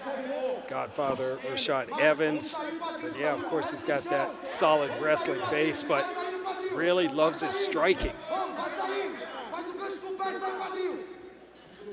The majority of his wins, though, coming by way of submission. But again, he does a lot of damage in the stand-up game. Mendonça got that lockdown on the leg there of Devin Smyth, trying to keep him from working his way up his body. Oh, nice job stepping over, and Mendonça comes out the other side, gets half guard back. Very technical grappling going on right now. Finally, Mendonça. The guy that stops scrambling usually will lose position. Mendonça never stops scrambling on that. Co-main event here at LFA number 90. Ron Kruk and Pat Miletich with you. Thrilled you could be a part of UFC Fight Pass. Both fighters throwing elbows. And now Smyth back on his feet. Watch those long legs. Let him up. Like, yeah, come on. Told you I wanted to strike. Reset just past the midway point of the opening round.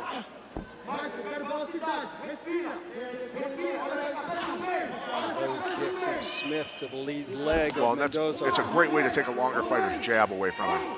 Every time they go to throw that jab, pound that leg, man, and they just learn to stop throwing it. Huge thighs. Devin Smyth. There's that right hand. He got some power, but Mendonça takes it quite well. Mendonça to the body. Back Smyth up now. Oh, solid. Definitely a couple of solid kicks from Mendonça now to the body. Spinning back kick to the liver puts most people down. That kick from Mendonça bit on the quad. Mendonça trying to get the rhythm going. You can see him building momentum. Devin Smyth got to start landing some power shots and shut him down a little bit. That was nice from Devin Smyth getting the takedown. And then delivers a little elbow as Mendonça fights his way back up.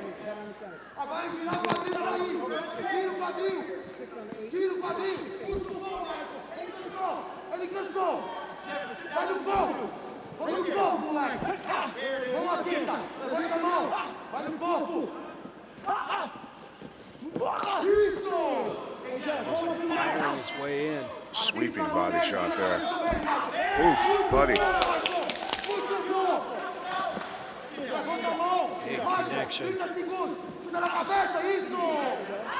Kick just missed as we hit the 30-second mark.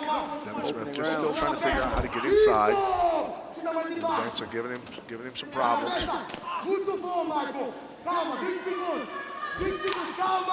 Body kick from Mendonça. Devin Smyth does not seem fazed by any of those body He really kicks at all. Taking him in his Smith's corner, saying now 10 seconds go. Oof. Oh, it's fast. That flying knee missed. But the spinning back fist definitely landed. Absolutely. Beautiful spinning back fist from Smyth. Great first round. Extremely close as well. Yeah, back and forth, back and forth. There's the catch and the trip, landing in half guard. And a nice right hand over the top. Definitely Smyth needs to step inside more often and start landing those shots. There's the spinning kick to the liver. And Smyth doesn't even wince at all. And then a little creative spinning back fist out of the wrestler. Yeah, the only time it seemed that Smyth was taking the damage was when he was further on the outside. Sure. I'm sure his corner realizes that too, close that distance. Black House MMA's Maycon Mendonça been on fire. Won 3 straight. Got his hands full with Michigan's Devin Smyth. Set for round number 2, scheduled for 3 in the LFA welterweight division. Bobby Wambacher gets our fighter started. Earning his money in this fight.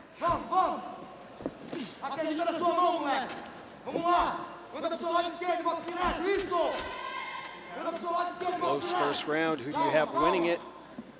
Let us know on Twitter at LFA Fighting, at @rcruck, at Pat Militich. Good job covering the gap there with the hook to the kick.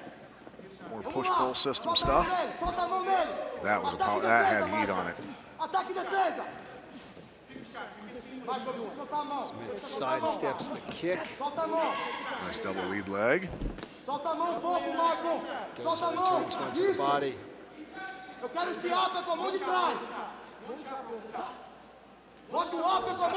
that reach. Smyth needs to start walking Mendonça down. Get him against the cage and start making him box with him. Firing kicks now. Maycon Mendonça. You know, he's scoring points. I mean, he's not hurting him, but he's scoring a lot of points with those kicks. They are adding up.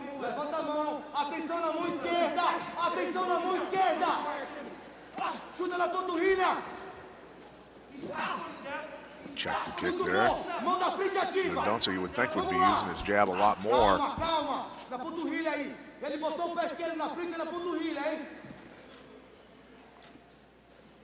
As hard as Devin Smyth kicks, you would think he'd be chopping that lead leg up even more.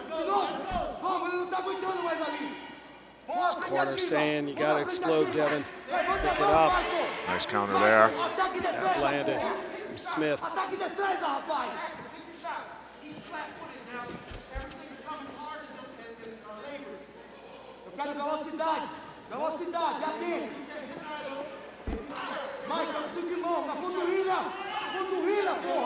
Yeah, now that I would think Devin Smyth has the timing on Mendonça's round kicks. Start stepping inside of him and using those hands.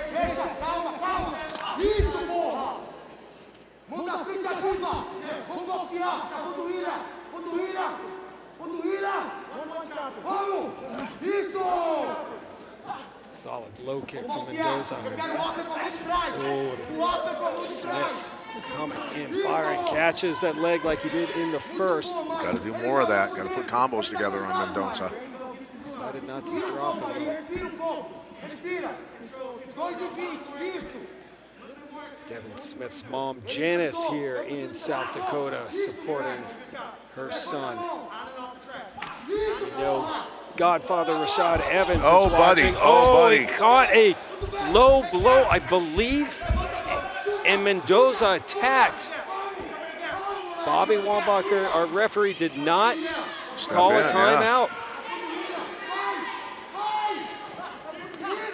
And now maybe an opportunity for Mendonça if Smyth is rocked a little bit. Oh, nice. but there's the power from Devin Smyth. I got a feeling we're going to see a different Devin Smyth in the third round. He's going to come out a little bit angry, probably. Have to take a look at the replay, Pat. I did hear some, like he hit the cup. Could be wrong, but.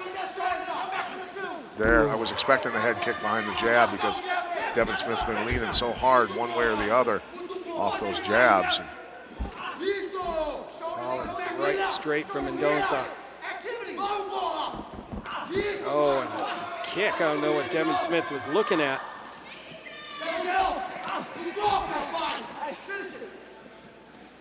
Devin Smyth needs shifted in high gear in this final minute here of this round. Start scoring some points and doing some damage.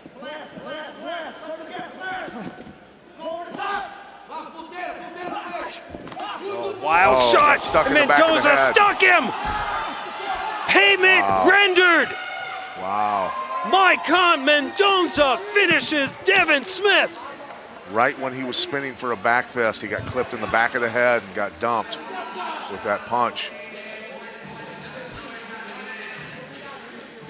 What power displayed by Maycon Mendonça. Ending this fight in brutal fashion. Oh, Smyth falling back down. Smyth, no idea where he's at now. Staff checking him out. Looking forward to seeing the replay of the potential groin strike and then of that spinning back fist where he got clipped with that punch in the back of the head and got put down. Good to see Devin Smyth talking to the staff here in Sioux Falls. All right, let's have a look at the two looks of the, or at least one look of the,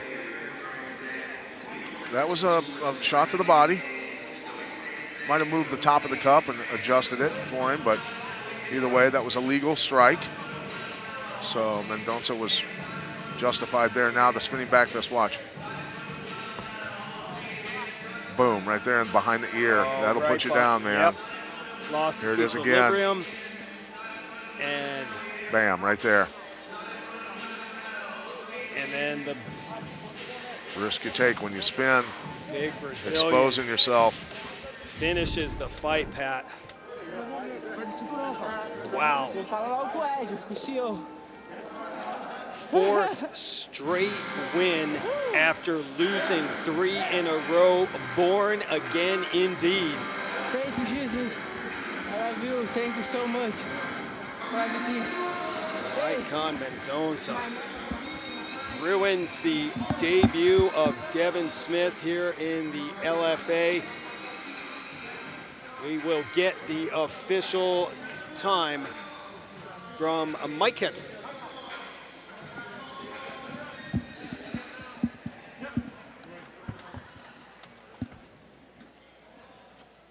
Ladies and gentlemen, your referee Bobby Wambacher calls a stop to the fight. 4 minutes, 21 seconds into the second round, declaring your winner by knockout, Maycon Born Again Mendonça.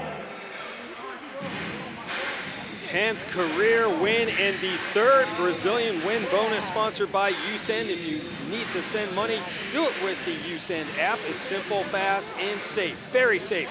Send money with the best exchange rate and get the USend app now. What a turnaround for the man known as Born Again Maycon Mendonça. 4th straight win after losing 3 in a row.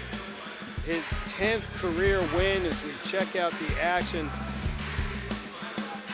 There's the initial catch, which we expected Devin Smyth to try and take Mendonça down a lot during this fight. But it was Mendonça that really started controlling the distance in this fight for the most part and landing real good jabs. Long punches. Smyth had bright spots as well. There was the non-low blow where Mendonça just continued striking. Bobby Wambacher, good eye, did not step in and stop it. And here's the end of the fight, right to the back of the ear. The risk you take when you spin on a technique, you better do it fast and set it up well, otherwise that could be the outcome for you. And that was it. Maycon Mendonça, 4th straight win. Impressive performance again. The Brazilian is now with our Pat Miletich. Maycon Mendonça. Hey, what's up? Hey, great performance tonight. You know, I just have to commend you after taking 3 losses in a row, not giving up and sticking with it, totally changing everything in your life. Yeah, and now you've gone 4 straight wins. I mean, it's really impressive. Man, thank you. I need to say first, thank you, God, you know. Man, I'm so happy, you know, that, man, thank you everybody, LFA, Mark, all stuff, you know, man. I love you guys. Are you surprised that he did not try to take you down more often in the fight? Yeah, I'm so surprised. Yeah, but man, that's no good idea. Stay in the feet with me, bro. Right. He's better taking me down, you know. You seemed like in the second round you started to take over, started to control distance a heck of a lot better in that round. Did you feel the same way? Start to gain a lot more confidence? Yeah, because he's hitting me hard, you know. Is the man? But I'm waiting for a takedown, but he surprised me in the strike, you know. But the second one, I catch the time, in and out. I put my right hand. his feel. Hey man, my spinning back kick, his stomach, good technique. Well, congratulations, hey, man, Maycon. Been a blast to watch you, buddy. Go ahead, real quick. Man, I need you give me opportunity for the belt, Mark, Ed. Man, it's my time. I want to touch the shot, you know. I think you've definitely earned it after 4 straight victories, so hopefully we'll see you fighting for the belt soon. Thank you, my man. All right. I hope I'm back soon. Thank you. I love you guys. Another victory for the big Brazilian. Maycon Mendonça looked very impressive and just continues to evolve his fight game every time we see him. Well, next week, the action continues at the main event, Pat, that let's just say this is going to be a lot of fun. Middleweight main event, LFA 91, Chidi Njoku making his LFA debut. He's fought in the RFA and Legacy FC, a guy we've seen before too, and fights in spectacular fashion, Christian Torres. This fight is speed versus power. I mean, Njoku has such beautiful, flashy strikes, can throw a myriad of techniques. Torres, just brutal power, man. He puts people away. Well, that is next week. Ron Kruk and the UFC Hall of Famer Pat Miletich, we are gearing up for tonight's main event, Bantamweight matchup. The title is on the line between Lazishvili and Ricky Steele. And Pat, here we go. We got our 6th championship bout in less than 2 months as all these LFA fighters continue to move on to the UFC, and then they just reload as this matchup, a big-time matchup in the bantamweight division with a lot on the line. 2 fighters, 18-0, Pat, combined records. Right. So we begin with, I believe we're going to begin with Lazishvili. No secret to his success. I mean, 6-time national grappling champ, dominant on the ground, 8 submission wins out of his 12. You know, it's just a matter of fact. I've said it a million times. People that come out of that region of the world are just tough. They just have had tough lives, very good work ethic. They know nothing other than just being tough, and it shows. He's a rugged, brutal fighter with great grappling skills and great ground and pound, great submissions. So, you know, that's what he's probably going to use tonight. Yeah, 4 arm victories by way of arm lock, 2. Very impressive. He took some time off when he moved here. He's very fresh. He now makes Washington, D.C. his home. But a big opportunity, as you heard from him earlier in the show. I mean, he feels that with the win, he should be moving on to the UFC as well. Well, at 12-0 and then 13-0 potentially after tonight, I can't see why he wouldn't. Right, and his opponent, Ricky Steele, also undefeated, 6-0, but a karate specialist, 4th degree black belt in karate, thus the name the Karate Kid. He made it clear too, Pat, he feels that winning this title is a bigger deal than his fights he's had in the UFC, including here on the Contender Series. He just loves to go toe-to-toe with people. He's a flashy striker, but also a gritty fighter. So he blends that karate style with the Muay Thai, the boxing, does a great job of blending it all together, and is extremely dangerous on his feet, can strike from any position, spinning techniques, you name it. You got to keep your eyes peeled for that. Yeah, an interesting matchup between different fight styles. Who can incorporate their game plan will be interesting. 18-0 combined record for these two, which you know what it means. Someone's 0. Go ahead. I'm not saying it. Has got to go. I'm right here. Gonna be a lot of fun. Let's learn more about 6-0, the Karate Kid, Ricky Steele. Ricky, the Karate Kid Steele. Ricky, the Karate Kid Steele, fighting for the LFA Bantamweight title. Oof, that was a nice kick. I guarantee you can expect fireworks of a fight. 2 undefeated fighters, we do not know what it's like to lose. We see that karate stance uses a lot of kicks. You have to get excited for your classic striker versus grappler matchup.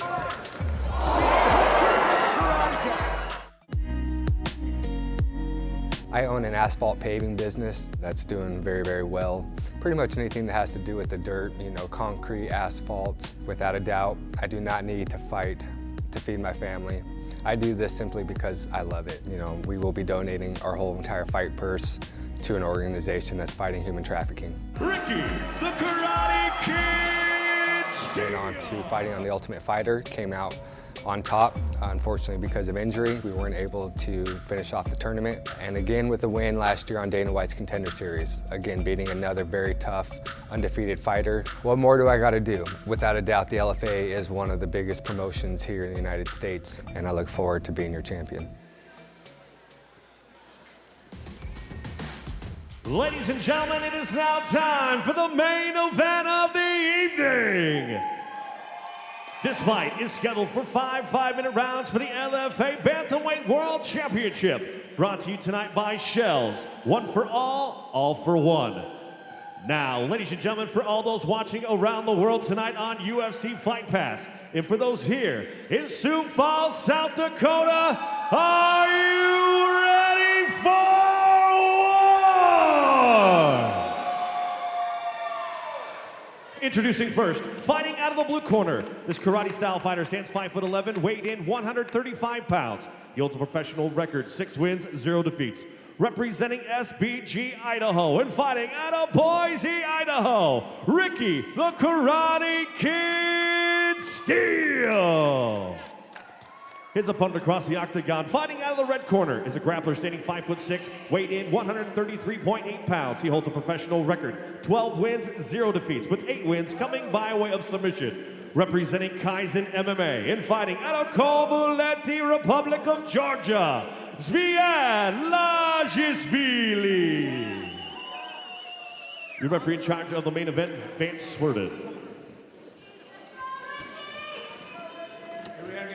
This fight's for the LFA Bantamweight title. We've been over the rules in the locker room. I want a good fight and I want a clean fight. If you want to touch gloves, do it now. Back to your corners, come out fighting. Fico, can you hear me? Ricky Steele is your favorite at -220. The comeback on the underdog, Lazishvili, plus 190. Closing odds coming in from @Fight Odds, Nick Kalikas. Thank you, Nick. And @Circa Sports. LFA Bantamweight title on the line tonight. LFA 90 main event, and here we go. Ricky Steele getting the underhooks there to shut that down.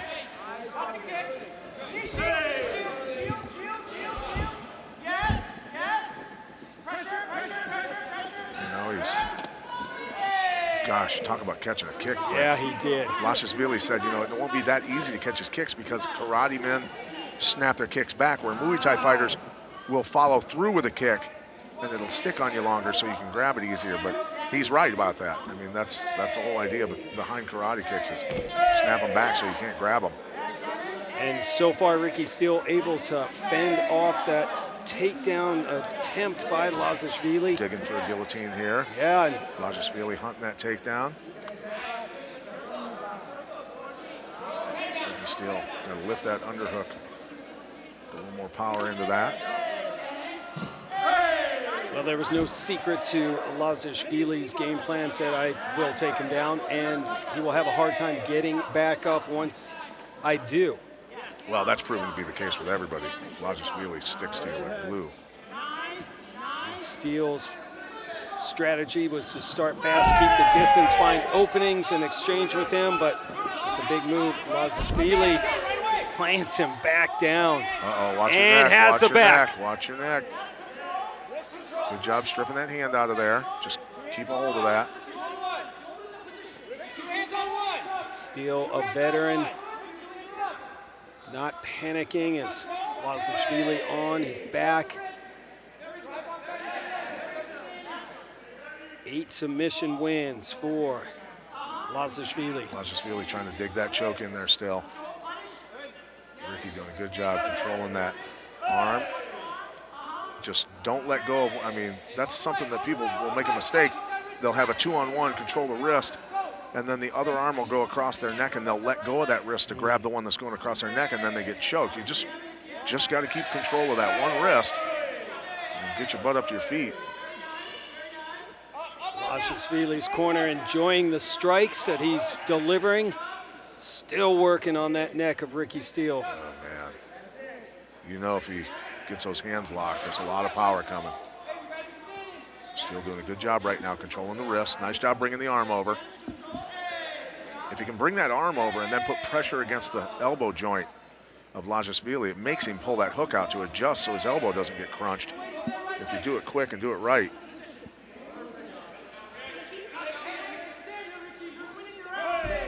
Zviad slips one through the defense and then starts to crank the neck again. Oh boy.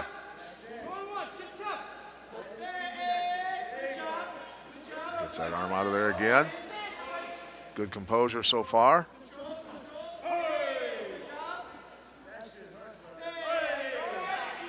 Steele holding that left arm. Lazishvili covering up on the other side.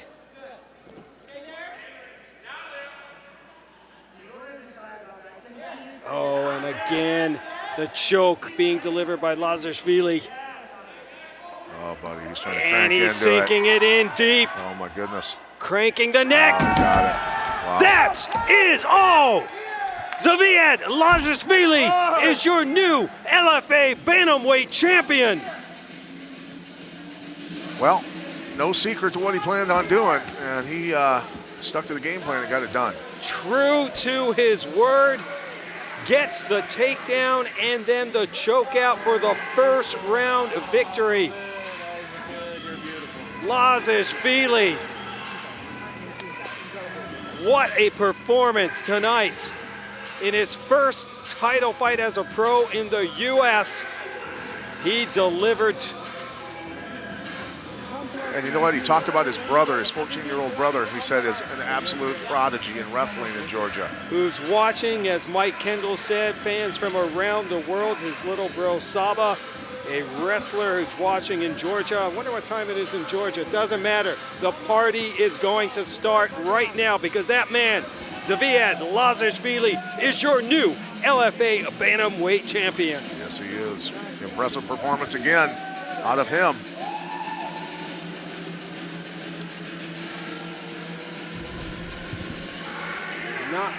Here it is, the takedown. Got the angle. Ricky started to come back up, but Lazishvili got his hips back in, dumps him right back down, and that's where he stayed. And remember, Lazishvili said, I'm going to take him down, and he's not going to be able to get back up. And, well, pretty much. That's how it went down. And here he is, just securing that choke and then arching into this and putting the power into it. So patient, took his time, kept busy, kept active, and tough defeat for Ricky Steele, the first of his career. Let's get the official time from Mike Kendall. Ladies and gentlemen, your referee, Vance Worden, calls a stop to the fight. 3 minutes, 42 seconds into the very first round, declaring your winner by tap out due to rear naked choke and new LFA Bantamweight World Champion, Zviad Lazishvili.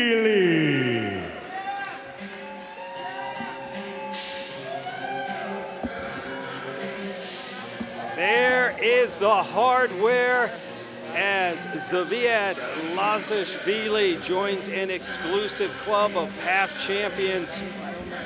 He is the new king of the LFA Bantamweight division, remains unbeaten, improves to 13-0. Former Bantamweight champions include Bellator's Leandro Higo and current UFC fighters Ricky Simone, Miles Johns, and Casey Kenny. What a win for the still young man, Lazishvili, who's only 28 years old. Yep, that's young, and he's got a ton of experience at that age already. Massive amount of experience from everything he did in his home nation of Georgia, around the world in that hemisphere, and now here in the United States. Well, he came in an underdog, and he leaves as the champion. Zviad Lazishvili bringing home the hardware back to Washington, D.C., and at some point back to the Republic of Georgia. 5 of our 6 winners tonight coming from outside the U.S. A tough night for the American fighters. But what a performance by the 28-year-old Zviad Lazishvili. The new champ is going to talk with our champ, the UFC Hall of Famer, Pat Miletich. Zviad. Sure. Hello. I got you. I can't see you on screen, but I can hear you. Look, how does it feel to, the long road that you have taken to get here to finally win an LFA World Championship? First of all, it's a great feeling. It's a great honor, and thanks LFA for making it happening. And first of all, I want to say thank you to my coach, Sensei Nima, Tony Waldacker, Alex. Without them, I wouldn't be here. My doctors, Drew Kim, Gregory Lee, Dr. Rosa. To be honest, before 2 weeks ago, I twisted my ankle and I was going to pull out from the fight, but my coach just pushed me. And also, in my career, I have more than 10 fights canceled in the last few days. Right. And I didn't want Ricky to feel the same way in this hard time, so I decided to just go for it, still compete, and thanks God, everything worked out good. It was very, very hard camp for me. I was dealing with 3 injuries, but thankfully we overcome all those problems and we're here. I'm very grateful. You came out and you didn't waste any time. I mean, it was apparent you wanted to get this fight to the ground and get it there quickly and go to work. And you said, once I get him down to the ground, he's not going to get back up, and that's pretty much what happened. Yes, to be honest, I do want it to feel 5 rounds because I don't know when I will have the next opportunity to fight for 5 rounds, and but I'm still grateful. Well, at 13-0, you came out, you dominated tonight. You got the takedown. You stayed busy on the ground, persistent. You got the choke. You got the finish in the first round. And so, at 13-0, you've got to think very likely the UFC is going to be calling you. Hopefully, I'm waiting the call. But first of all, I do want to ask immigration to accelerate my P1 visa and approve me so I'll be able to compete in UFC. Well, considering you're a world champion already, and I'm guessing that your visa will probably be approved because you've got some gold to show them now. So congratulations. Thank you. I mean, it was an amazing performance, and it's always been fun to watch you. Thank you. Thank you so much. Bye.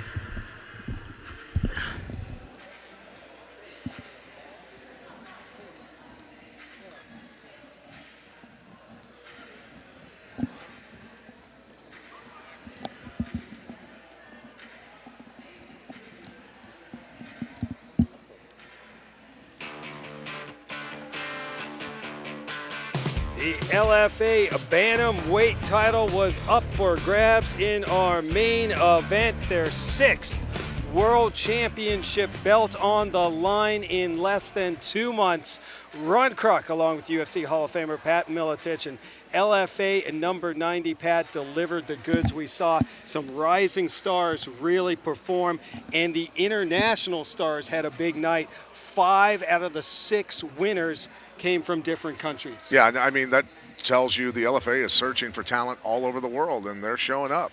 Well, it was ladies first to kick off LFA number 90 here in Sioux Falls, and Tabitha Ricci making her LFA debut against Kelsey Arneson, who was making her pro debut.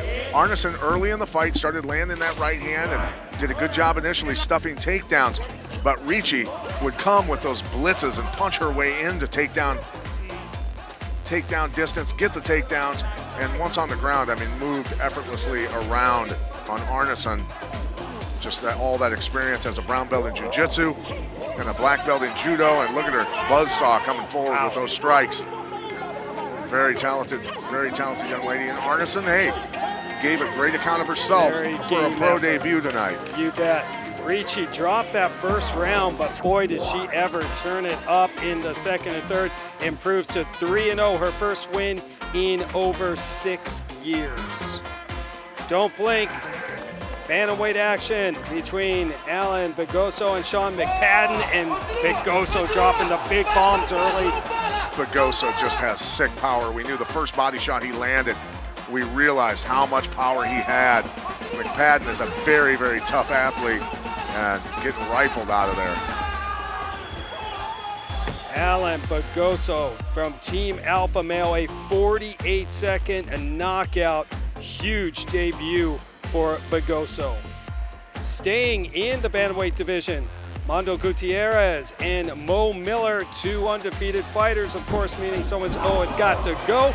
Miller putting Gutierrez down early. Miller backed up, dug in with his back foot, put all his weight into that punch, and dropped him. But I tell you what, Gutierrez here, going for the Gogo Plata, had Miller in a lot of trouble at that point in the fight. So both guys having bright spots, but it was Miller's wrestling and ground skills. And even after being in 2 very, very critical submissions, Miller goes back to the ground, takes Gutierrez down, gets his back, and eventually secures this choke for the victory. There was the tap. Mo Miller gets his first submission victory via RNC. He improves to 4-0. You like kicks? This is going to be fun. Ignacio Bahamondes, Chris Brown from Jackson MMA, and he took it to Bahamondes early, Pat, but Bahamondes, I tell you what, very, very good for as young as he is. Very, very skilled striker. And Brown also, both of them. The fun thing about watching them is they can strike at any time, any position, off balance, and really gave each other a lot of creative looks. Let's just put it that way. So it's a very fun fight to call. And Brown just didn't really seem to shift out of second gear the entire fight. He kind of just stayed relaxed. Both these guys very composed during this entire fight, back and forth. I had Brown winning slightly, but it was a very close fight. In the end, the split decision goes to Bahamondes, his 10th career win. Rashad Evans, godson, Devin Smyth, and Maycon Mendonça. This was entertaining as well. Smyth started off strong, Pat. He did. He used his wrestling early on, which I thought he was going to use a lot more of, but he chose to stand up with Mendonça the rest of the fight. And I tell you what, it probably, proved to be his undoing ultimately. You're there to get the W. And Mendonça, a much longer striker who was controlling distance in this fight. And this is basically where it all went down, the spinning technique. And Devin got himself in trouble with that one, got punched right behind the ear during the spin. Watch it again. Don't expose yourself like this for very long. He left it hanging out there a little too long. Smyth unsuccessful in his LFA debut, but 4th win in a row after losing 3 for Maycon Mendonça. LFA Bantamweight title up for grabs. Zviad, Lazishvili, and Ricky Steele, both fighters coming in with a combined 18-0 record. Lazishvili did exactly what he told us he would do, Pat. Plant Steele on the ground and then submit him. Yeah, he stayed persistent on this, and Steele knew that he wanted to keep this fight standing up. Did a great job for quite a while stopping this choke from happening, but once Lazishvili gets this locked in, look at him sliding that hand slowly behind the head of Steele, puts both legs in and arches into it with a lot of power. Tough to survive that one. Your new LFA Bantamweight champion, Zviad Lazishvili, joining former title holders Leandro Ego in Bellator and current UFC fighters Ricky Simone, Miles Johnson, Casey Kenny. Next week, LFA 91. No belt on the line, but this is going to be an all-out war. Fists will be flying when 2 MMA veterans with a combined 50 professional bouts square off. Chidi and Jukawani meets Christian Torres. Power versus speed, going to be fun. You bet. Plus 3 former title challengers on this card. Don't miss it exclusively on UFC Fight Pass. Follow the LFA on social media at LFA Fighting.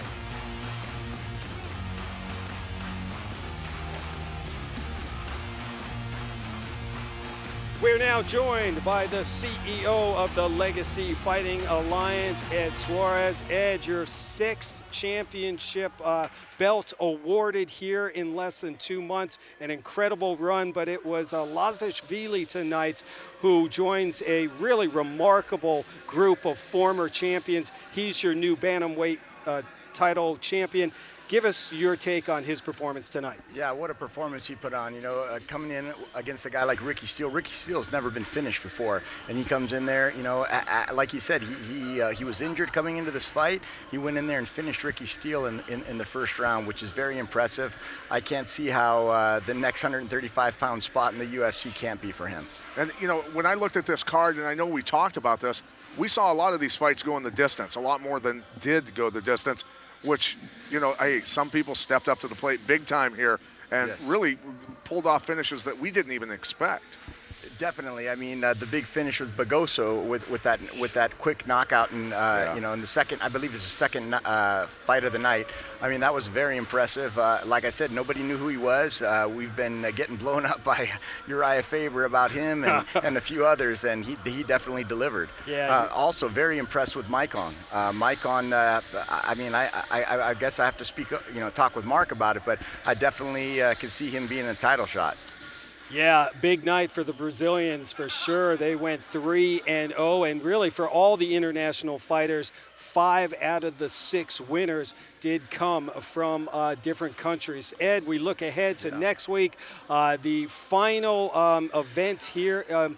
After an incredible run, phase 2, 4 straight events in South Dakota. And what a matchup we have. It's just going to be a fun, good old-fashioned slugfest. Chidi and Njokuani and Christian Torres. Give us your take on that main event. It's like the grand finale. Not a bad way to finish. Not a bad way to finish our run here, having fireworks at the end. And Njokuani versus Torres is going to be a banger. I mean, someone's going to get knocked out. I don't see that fight going to the distance. I'm excited to come back here, but I'm a little sad that we're going to be leaving here after next week, Ed. Yeah, I know, but we'll be back. We'll be back here, just maybe not this year. But, you know, like I said, Sioux Falls is like a home away from home. Sanford Health has just been incredible to us. And looking forward to coming back. And, you know, I'm looking forward to coming back next week. Absolutely. We'll do it one more time. And then we have big news concerning phase 3 that we will break next week. Ed, thank you for the time. Another great event. Congratulations. Hey, thank you guys, man. Have a good holiday weekend to everybody out there. Absolutely. Be safe, everyone. Thank you, Ed. LFA 90 in the books. The LFA executive producers, the Imperial Family Company, Sven Bean, Mark Beery, Ed Suarez. Broadcast executive producer is Christopher Markwell. Our producer is Jamie McClintock. Associate producers A.J. Pacheco and Blade Miner, who went 2-0 tonight. Our director, Roberto Rios. Audio by Will Montoya, and our technical producer, Audio Joe. For Mike Kendall and my broadcast partner, Pat Militich, I'm Ron Kruk. We'll see you next week on UFC Fight Pass.